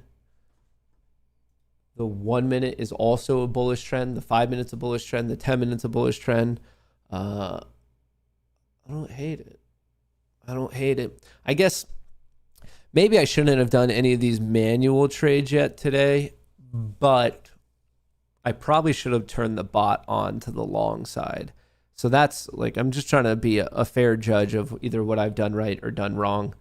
And I don't know if I haven't done anything yet today because just something's not adding up in my book about this whole movement. And I think about where most people will be most screwed.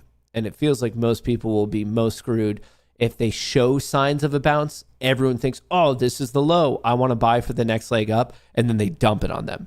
In my mind, when I think in aggregate, where would most people be in trouble?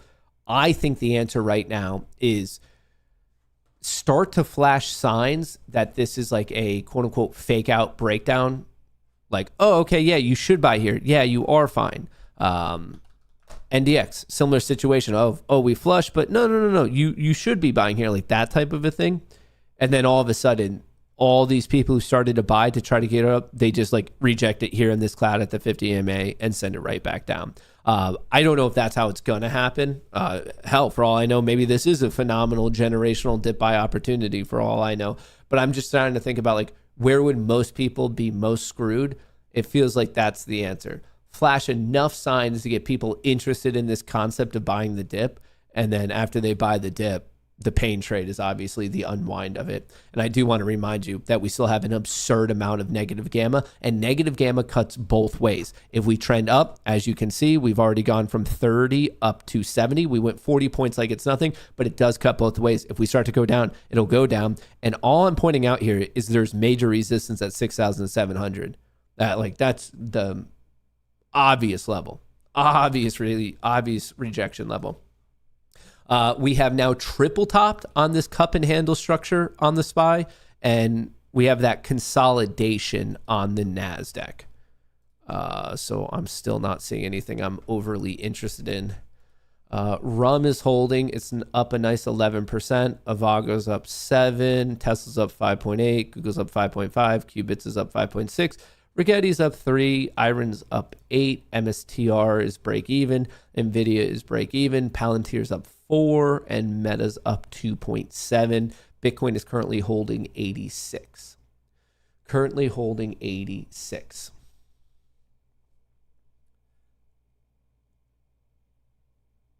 People will be screwed in December when rate cuts don't get cut. Well, as of right now, it is more likely than not that they will. So you'd have to have some sort of evidence of why you think that we're not going to get a rate cut, because right now the market is saying that it's more likely than not that we will. And then that's also matching the recent commentary from voting FOMC members. So I'm not saying you're wrong, but I'm saying if you are right, that is the less likely scenario here. All right. Which way is this going to break, team? We are waiting. Which way are we breaking? Consolidation is boring for everyone. Here's a look at flow. The reason we're not going anywhere is because flow is not going anywhere. S&P 500 did just catch a bid, though, which maybe increases the chance of a bullish breakout rather than a reversal. But overall, what was leading us higher was this crazy Mag 7 pump from 950 that kind of stalled out a little bit. I mean, it went up, kind of stalled, got another pump, and then that one quickly stalled. So it's not trending down. We just got a pop, though. But it's not trending up necessarily. Kind of flat. So it's just holding the pump that it had, while the S&P 500 started to get a pump right here at 1019. And we're getting a bit of a follow through at the moment, but we are having a hell of a time breaking this opening value. A hell of a time. Whoa, brother. Which way is it going to go? Christmas rally break. Let's go. Maybe. You got to be open and accepting to anything. The best traders I know, they're never like absurdly confident about anything. I think extreme confidence is what's going to kill you in this game. I really, really do.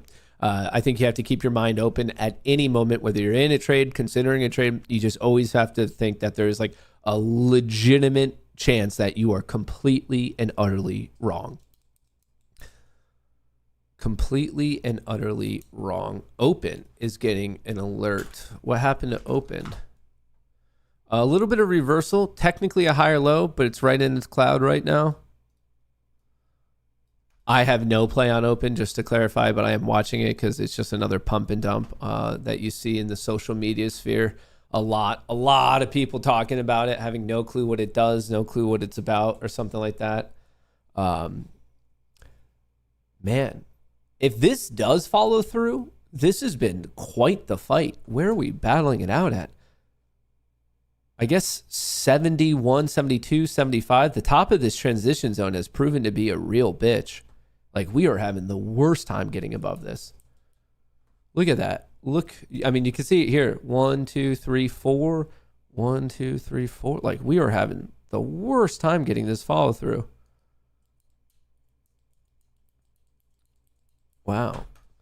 Mag 7's flat. S&P 500 did pop. Price is coming back, but options flow isn't so much.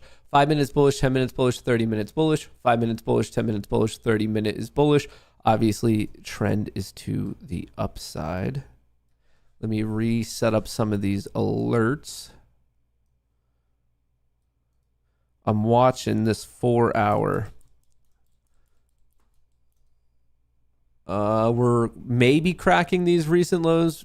Be careful. Remember, whichever way we go, this gamma is very negative. There's a ceiling at 6,700. If we go back, I mean, there's a bit of support at 45. There's a bit of support at 30. But then we're talking 6,600. Something about today does not make sense to me. Hey, I'm not saying that this is going to happen, just but out of morbid curiosity, what time did we crack? We started to crack at 10:50. So we were pushing up to, actually, let's go to the 5 minute. How did this really look? Let's go to the 1 minute. All right, so this is how the vomit on Thursday looked. We opened up strong. We grinded all the way up. We came back to the intraday low. We grinded up. We made a higher low. We made one more attempt. That was a lower high. And technically, it kind of like looked a little bit questionable between 946 and 948. We tested the 50 EMA, tried to bounce there. That got cracked. We tried to bounce off the intraday low. That got cracked. And it like just really sped up. So basically, 1045 was like the first flickering of what? And then it became like evidently bad around 11 a.m. So I'm not saying that that's how we're going today. I guess just out of my own curiosity, I was wondering really how that played out because Thursday was forever ago. This one's already looking different. We popped, we pulled back to the intraday low. Technically, we overshot it. We were grinding up, we pulled back, grinding up, higher low. There's similarities. There's definitely similarities. I don't see it getting bad as long as Tesla and Google and all these high-flying tech names are doing well. But all of a sudden, if Tesla comes back to 406, if Google comes back to 313, NVIDIA is not looking good, and this is the leading stock. Palantir's still looking good. Meta's looking good. Google, Tesla. How's Microsoft looking? Microsoft did get hit, but balanced. It's holding. It might be an issue below 471. Apple did pop, but also giving it back. Watch for Apple below 272.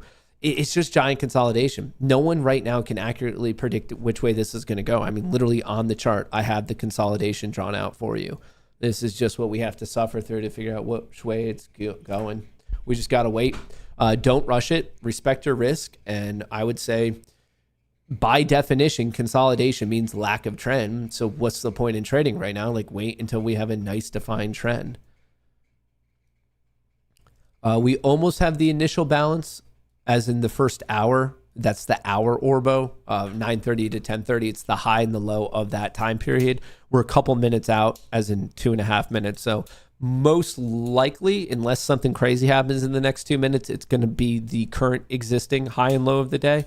But I'm seeing clear consolidation in the NASDAQ ever since 10:15. We got that beautiful pump. And then all of a sudden, lower highs, double top. But we also haven't cracked the lows yet. So it's like a little bit questionable. And it looks like this consolidation could theoretically build out until right past that initial balance. Tesla's currently catching a bid, helping the SPY and the Qs. Google's catching a bid, helping the SPY and the Qs. So it seems like the name of the game today is what in the world? Well, Avago too. Avago's looking good.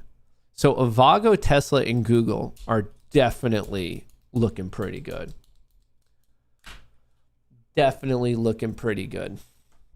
All right, potential higher low breakout here on the SPY. We haven't done the initial bounce quite yet, but when it gets formed, it will be here. Where's my IB? Oh, okay, cool. So the red dash lines are the initial balance. Technically, it's not officially done for another 75 seconds, but assuming in the next 75 seconds we don't make another high or fresh low, this will be your initial balance, as in the high and the low of the first hour. So we made our low at 9:30 and 17 seconds, and we made our high at 10:06. Once again, just for the first hour. And then this blue line is the 50% retracement, which is a level that a lot of quants, a lot of manual traders, a lot of discretionary traders like to trade off of. So I like to mark that out just to get that idea, because it's just kind of like an equilibrium point. But once again, assuming craziness does not happen in the next 40 seconds, I will be watching that high. I will be watching that low. There are some interesting statistics around trading IB. There's the one that I've been studying lately, and I'm by no means saying that this is like the end all be all that everyone should be trading, but the one that I know is on the very first test, fade it. As in the second we hit it, the very first test of the day, you fade that movement. In this case, we seem to be trading up into it. So if we were to touch it, you would go short at that level. Obviously, if we were testing the bottom one, just the first test, this statistic does not hold true on the second test, the third test, the fourth test. This is exclusively for the first test of the day. So we officially made the IB. So basically what you would do is you would have a pending short order at 69 and you would have a pending long order at 16, and you would just play the first reversion and ideally move your stop to break even pretty quickly. That is not the only strategy to trade IB, to be clear, but that is the strategy that I've recently been studying, and it does have some pretty interesting statistics around it. I don't have a model, like a full-fledged algorithm model right now, algorithmically executed model at the moment, just because I'm trying to, the times that you're wrong, it can go bad really, really quick. So I'm trying to figure out a better risk management system for it. But overall, the hit rate is very, very high. Very, very high. So I wanted to share that. There's some people in the Goonie Trading Discord that they play some reversions on it, like beyond the first one. So like, I want to be clear, there's many ways to play IB. I'm just sharing one with you. This might just be another higher low right here.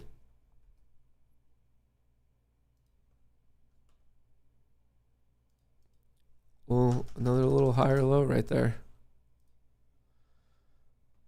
Well, that was a horrible, what the fuck? Why can I not draw these trend lines properly?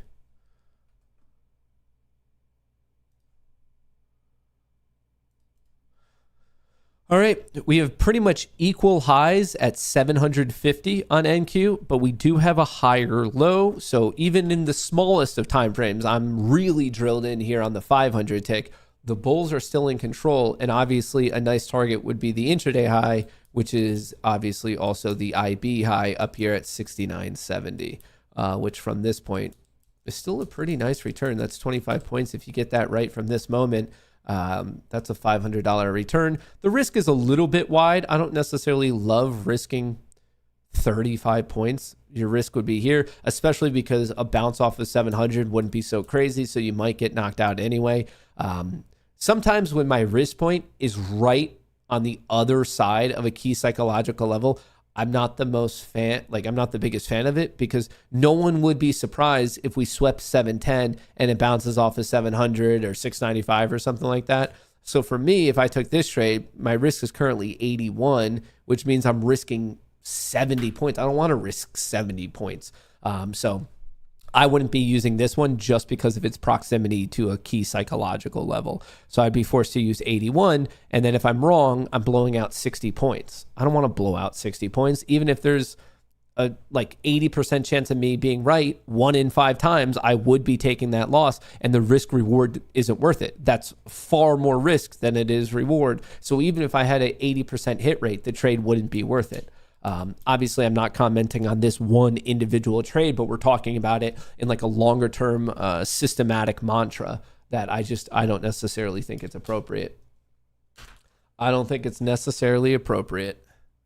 And I'm really surprised we actually haven't hit the IB quite yet. I'm surprised I haven't done any trades yet today. I'm really surprised. I'm wondering, the only thing I feel like I've fucked up on is I wonder if I should have turned this on. I guess I could. I'm kind of nervous.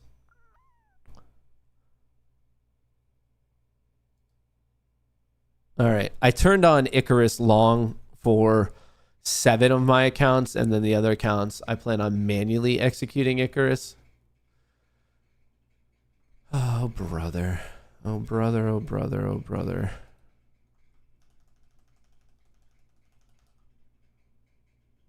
So much slippage. On days like today, the slippage is a bitch. Well, I guess I could have turned the bots on for all of them. Well, hey, at least I got one traded. 1, 2, 3, 4, 5, 6, 7. Okay, so all 7 traded, making about $100 per account there. I probably could have done that just on all of my accounts and called it a day because I just don't like the setup of what's going on right now. So maybe that was the smarter move. Maybe that was the smarter move, was to be patient, execute one algo trade across it all. I have 22 accounts. If I did that one trade on all 22 accounts, I'd be up 2K on the day and I could just call it a day.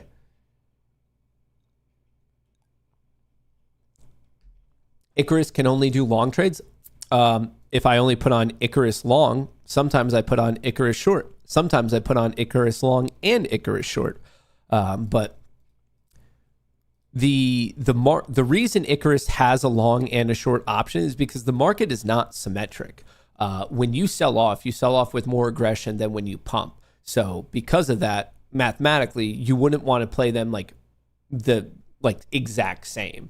The distribution of price movement to the upside is noteworthy in how different it is from the distribution of price movement to the downside. So that's why I have separate code. It has separate profit targets and separate risk management for the long side and the short side. Right now, that one trade that just hit, that was the first, I just enabled Icarus long because the short-term trend is to the upside. And really what I wanted to do is take a little bit of it, take advantage of it, most likely hitting this IB level here at 70, which is how I made the quick 1, 2, 3, 4, 5, 6, 7, $700. I guess I'm up $700. I could have been up 2.2 if I traded it on all of my accounts. I just didn't do it because I was going to manually trade this. I'm just not necessarily loving what I'm seeing. I'm not loving what I'm seeing. This was a great trade, though. This long at 35. I just didn't like the risk, so you'd have to size down. But if you took this long here, right where my cursor is at 35, you could risk 710. Like I said, I would have felt more comfortable with 81. So because of that, I would have really had to size down. But regardless, you on this pump to 60, on this pump to 70, your stop's already at break even and you have a freebie play. Stops at break even, you happen to be up 30, 35 points in real time. You could take, on one mini contract, that's $600 to $700. So you're already doing pretty good on the day. You multiply that out by how many ever accounts and you're crushing it. Absolutely crushing it. But remember how I told you the first rejection, it went from 70 down to 60. Boom, you already made 10 points. That's $200 per contract. You could easily have 20 accounts, 30 accounts, 40 accounts. You multiply that 200 out by all of your accounts. And I'm not even saying this is necessarily over. This might prove to be like a legitimate reaction to the downside here. Let's see. Let's see. But just in real time, kind of showing you that the first test of IB with proper risk management can definitely be faded. I took it at 24. Oh, you took the IB rejection? ETH bullish? Congrats. Move your stop to break even. It's a freebie play. And you were almost up 20 points. That's $400 per contract. At this point, you said you're short at 70, just move your stop to break even. So if it does pop, you don't have to worry about it. And if it does drop, you have all the upside and none of the downside. I think that's the perfect way to play it. I should let you know, though, that on the second test of the initial balance, Icarus will go long, but that's a big if we test it a second time, Icarus will go long. And that's a little bit of a different mathematical breakdown. So just knowing the stats of the second test, I guess Order submitted. Well, like I just said, Icarus will test it. Target filled. All right. 200. 1, 2, 3, 4, 5, 6, 7. So 1,400 up. Damn, I should have turned it on all of them. The issue is I'm not set up right now. I would have to individually add all of these. And I honestly don't know if I have the time to add 15 long strategies and 15 short strategies. So I'd have to add 30 more strategies in the trading session right now. I'm not I might just have to do a scratch trade later on today if I'm not loving a setup here. Unless do I want to take a 20-point risk? I don't know.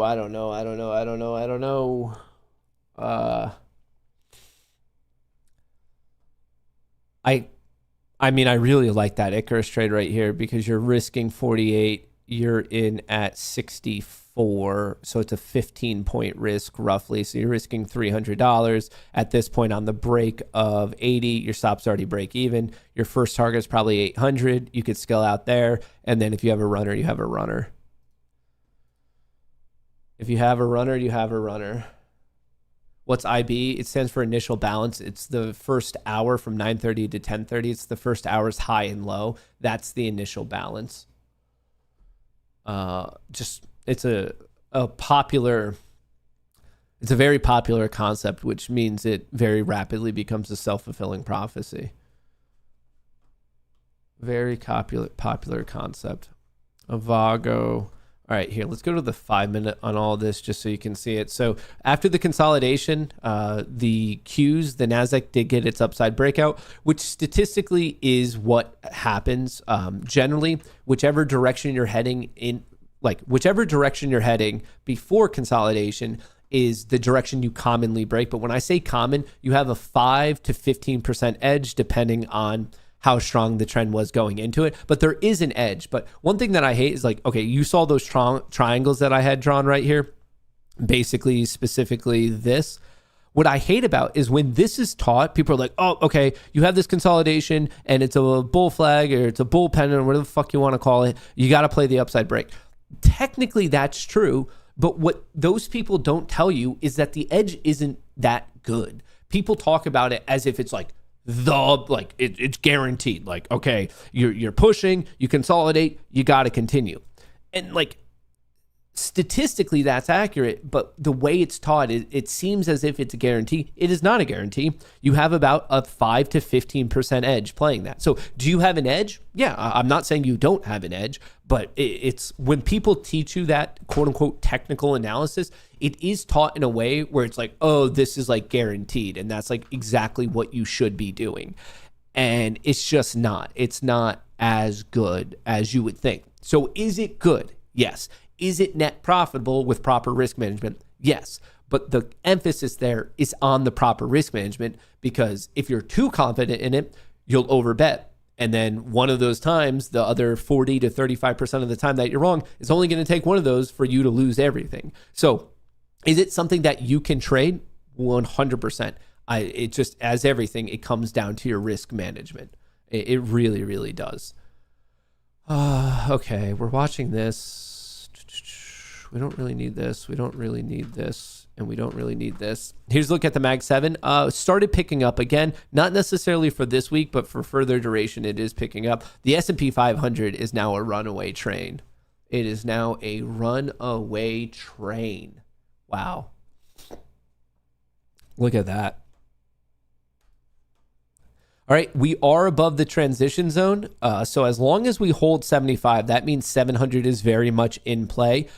If I'm playing a 0 DTE option, I'm not holding it past that. Not only is it a technical level, psychological level, but it is the biggest gamma level of the day. The market kind of made infamous by spot gamma. It seems like it's in that seek and destroy right here, where it notices the biggest spread play and it wants to go up and basically blow these players out. So that would be the next logical level to pay attention to, 6,700, which happens to be about 17 to 18 points above where we are right now. Once again, 6,700 right there, aligning with a big call credit spread. If you don't know what a call credit spread is, it's when you sell the closer strike and you buy the further away strike for protection. You make money on this trade if the day concludes and you're either at or below that level. It is a neutral to bearish bet. They don't care if it goes up. They just don't want it above this. If you're a sports bettor, it is equivalent to taking the under bet. You don't care if it's under by 1 point or by 50 points. You just want it to be under. That's what a call credit spread is. It is an under bet. They don't care how much under. They just want the day to conclude below 6,700. That is like 100. That's exactly what this bet is. CCS, a call credit spread.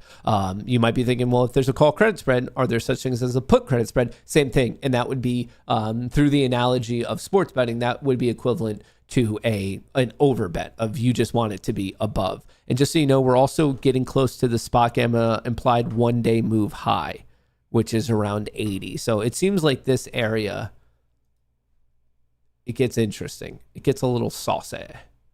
A little saucy. Wow, we're really expanding. Google stopped. Oh, Tesla's still going. Bitcoin is chilling at 86. Bitcoin is actually technically red on the day. I find that a bit surprising.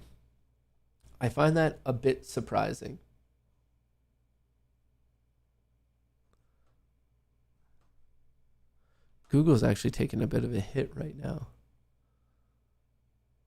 We're struggling. Not struggling. That's not fair, but we're dancing around at 800, and we just have this clear pump to the upside. So my bots traded twice today. I made $100 per trade, so $200 on 7 different accounts, and then I still have 15 other accounts that I generally I'm trading the same strategy, just one is fully automated, as in the bot does the buying and the selling for me, and it has different risk parameters versus when I manually trade the exact same system. I play it with smaller size and I take on a larger risk tolerance. Well, a larger distance risk, but because I'm playing it with smaller size, it's the same overall risk mathematically, like dollar value wise. But it's just a slightly different tweak on it. Slightly different tweak on how I see this going. And I really haven't seen. Well, there were multiple opportunities to be bullish today, to be completely fair. I just was unwilling to take it because I thought there was too much of sus stuff going on. But obviously, had I thought that there was no sus stuff, clearly there was a lot of money to be made to the upside today. And it's still coming back to this trade at 35. Granted, the risk was a little bit larger than I would have liked, but you would be up 80 points right now, basically. So you'd be up 1.6K per account. Meta just got a breakout alert as well. Meta, yeah, we are getting this climb up from 1025 till now. It's tough for me to chase it at this level, just knowing that the vol levels are telling us right here, spot gamma implied 1 day move high. We just tagged it. And then there's this big call credit spread player at 6,700. So please be mindful of that. If you use TradingView right here, pinned to the top of chat, in the description of the video, if you want 80% off and 1 free month, this is the one time of the year that I always repurchase my TradingView subscription because this is the best deal. 80% off, 1 free month, pinned to the top of chat, in the description of the video. And also, as you guys can see here, trading on my Apex accounts, this is the final trading day for Apex. Use that code. Order submitted. Fuck.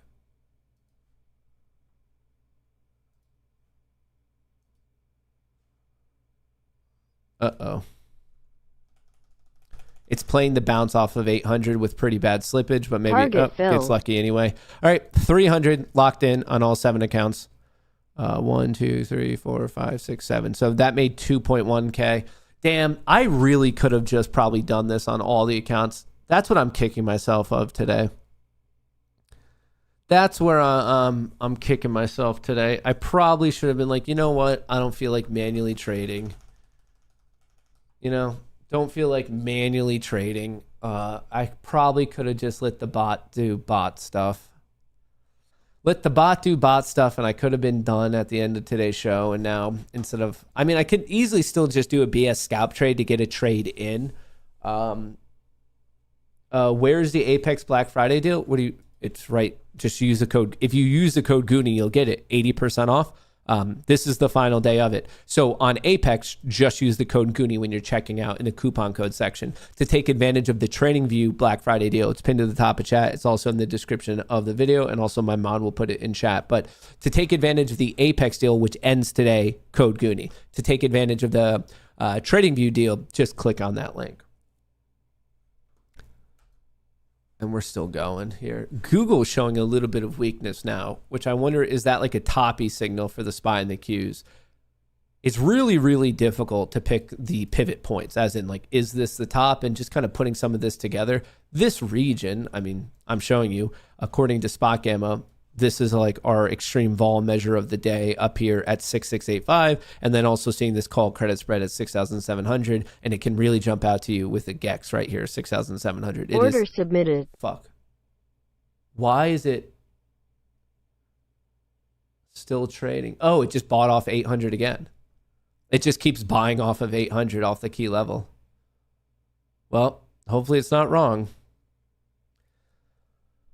I was confused. I thought we were clearly above 800. I didn't realize that we retested it, but the slippage is getting horrible. Come on, fill it. Fill it. Target filled. All right.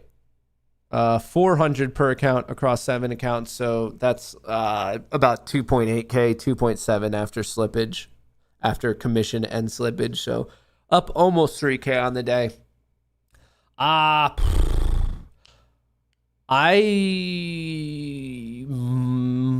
Do I want to turn it off? I'm thinking about turning it off.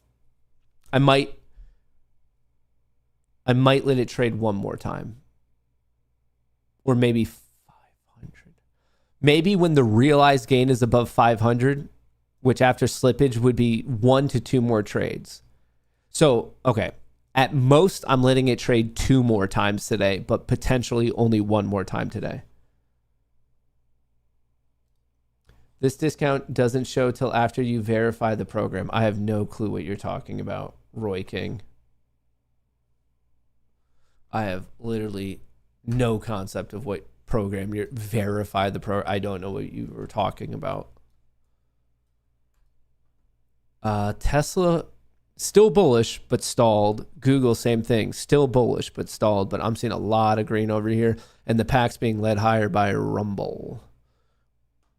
Vago is still looking good. Bull trap right here, maybe. Yeah, well, technically, any of it. We dipped to 800 again. Is Icarus going to buy again? We just dipped to 800 again. Order submitted. Yep, it bought the bounce again. Is it just going to do the same trade over and over? Target filled. Yep. Wait, it didn't get filled on every account? Are you fucking kidding me? So on 5 of the 7, it got a fill. What? That's a bummer. So you could see right here above my head, locked in, locked in, locked in, locked in, locked in, not locked in, not locked in. And they're going to get out of sync. Fuck. Order submitted. I was going to say they're going to get out of sync. This one's going to trade again. Oh, no. No. This is rapidly devolving.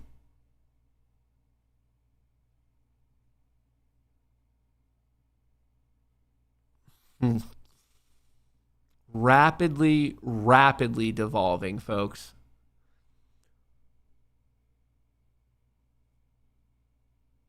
It got fucked. All the strategies, it's the same strategy, but because of the market, you could see these ones barely locked in. These ones didn't lock in. They're still in that trade is the problem. Fuck. I saw this once before, and it was not a fun time. Not a fun time. I'm giving it a second just because I want to see this retest of 500. If it fails at, not 500. I want to see the retest of 24,800. If it fails there, I'm going to manually flatten everything because we're out of sync. But I'm trying to just give it one quick second just to see if it does want to pop back up here. So I am ready to flatten all if need be. But I am watching 800 like a hawk. Like a hawk, like a hawk.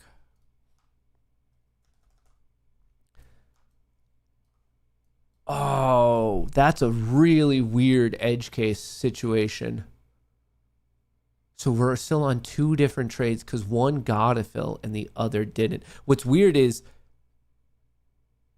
so 5 of the 7 got a fill, 2 of the 7 didn't. And then what happened after that is the signal fired again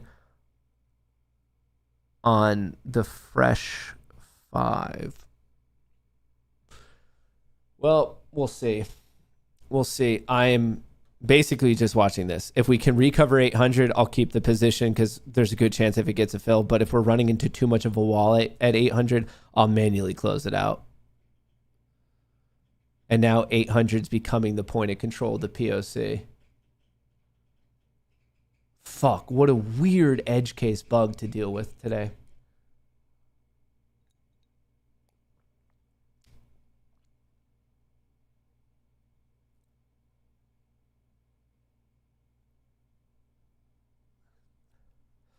All right, so we have some buyers stepping in here at 85, and it just filled those guys. Where can I do the... Well, I can't flatten all with a strategy because of this. I do not like this trade at all. I got fucked. All right, positions. Order filled. I just manually closed it because the code got all fucking wonky with a weird edge case of a fill. Fuck, and we were in the final 2 trades as well. Oh, brother. Oh, brother, oh, brother, oh, brother, oh, mother, oh, brother. And obviously I find it as soon as it swept that low. So I was trying to give it a chance because right here we dip into the EMA, we start to pop. Oop, looks a little questionable, looks a little more questionable. We swept it. And you could argue, but Matt, what if it just comes down and pops and you're fine anyway? Yeah, that's fair. That's a fair question. What if it just drops and legitimately drops and then I'm screwed anyway? So that's more so of what I'm thinking about is think about the worst case scenario, not the like magical, mystical best case scenario. Of course, it might pop. The trend is up. Yeah, if the trend continues, this could easily recover all the way up. That's totally 100% possible. I fully and freely admit that. But on the off chance that this is actually the switch and we start to crack 50 and we go back down to 24/7, at that point, the accounts don't, like, since they're new accounts, they don't have enough buffer. They would just get blown the fuck out.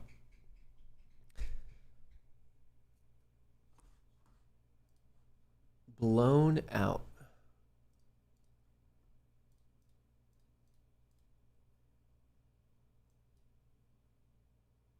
All right.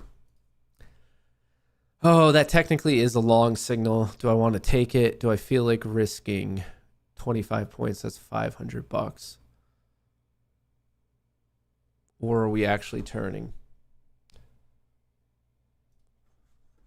That's our first little dip of the day, but similar to 1030, excuse me, similar to 1010, similar to 1025. Is it just a higher low?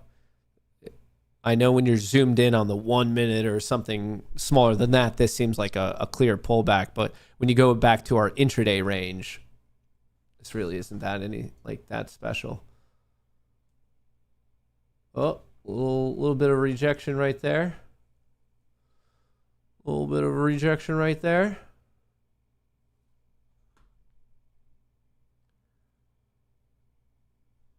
Maybe. Here's a look at the flow. Mag 7's flat, not bullish or bearish. It was bullish and then just going flat. S&P 500 was a little bit bearish, then it was a little bit bearish. Then from 950 till 1050, we had 1 hour of crazy bullishness, and now it's just giving a tiny bit back. Here's a look at our tool. We are basically running into spot gamma's implied 1 day move high, which is basically a slight undershoot of this major gamma level at 6,700. Oh, brother, what in the world are we doing today? 5-minute bullish, 10-minute bullish, 30-minute bullish, 5-minute bullish, 10-minute bullish, 30-minute bullish, 4 hour. Ooh. Look at this. We're right to that 50 EMA. Maybe this is why people are getting a little bit concerned. We're running right into this. Same thing here on ES.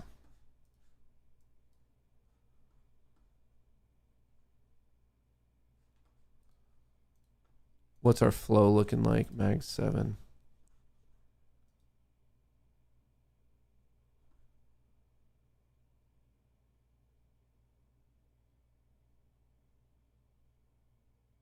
What's our book map looking like?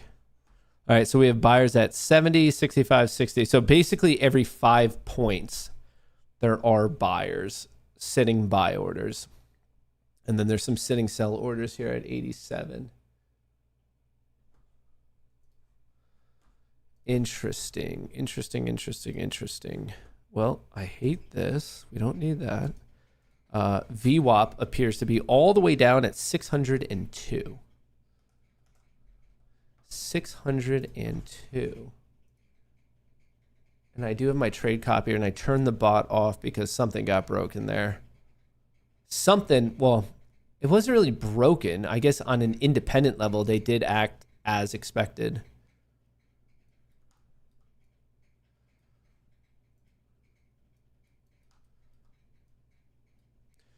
The real question is this a worthwhile short if we crack 70? That's the real question here, folks, is if we crack 70, is it a worthwhile short? Your risk is 91, which I'm not in love with because it's technically undershooting 800. But are we just going to pop up to 800 right now and get smacked? This is kind of the inverse case of what we saw before, where like the swing extreme as your risk was like kind of just on the wrong side of what you wanted it to be, just because here we swept 91, it could still tag 800 and just vomit from there. So you're getting tagged out for potentially 9 points, which is probably why 800 flat or maybe 807 was a better risk point. But obviously a nice bullish expanse to the upside. Then price fell. We cut through all this cloud. We even switched the super trend from bullish to bearish. And the question is just this a little short-term pullback? And we like just keep going with the party, or are we actually switching trend and we're going to have some sort of like whatever.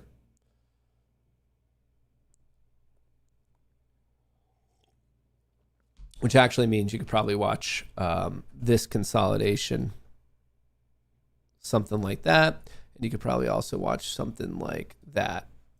For my day traders and for my scalp traders, this is the structure.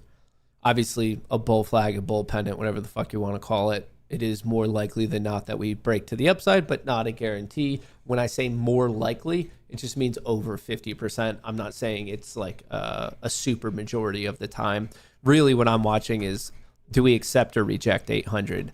Back here a couple minutes ago, we did clearly reject at 800. Clearly rejected. We dipped 40 points. And now we're recovering, which... This is what I was saying before where, hey, I could have probably held all of the smoke from that trade and I'd almost be back to getting my profits on it. But just in case we vomited from there, I just didn't want to be involved. But I'm watching this.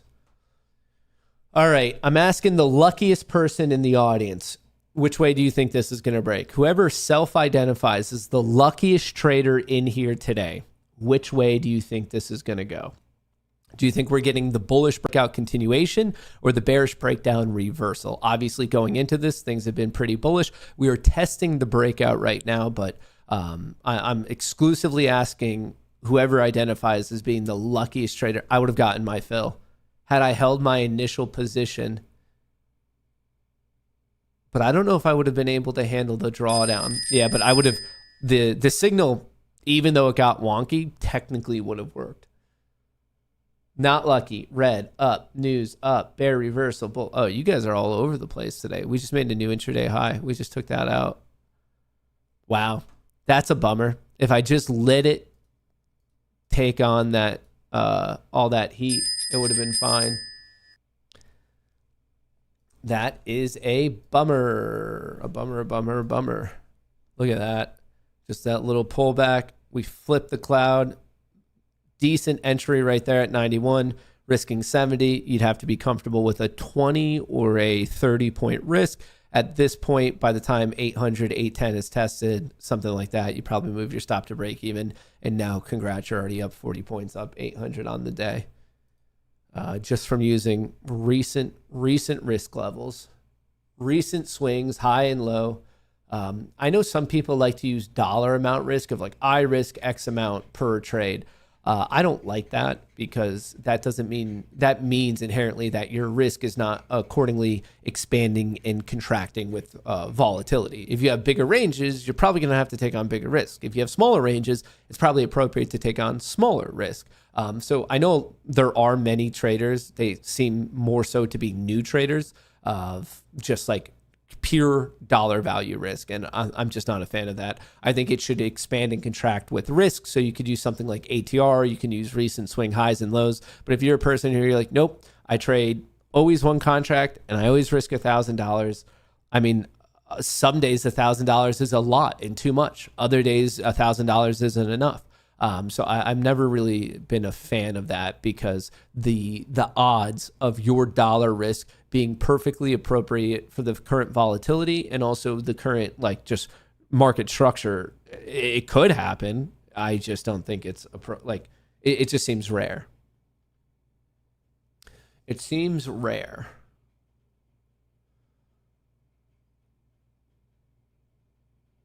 Wow, I can't believe Icarus got bought. What a weird fucking trade that was. A weird trade that was. Do I put the bot back on? Do I want it on past 11? I really, as you can see, I lit some of the bot stuff trade.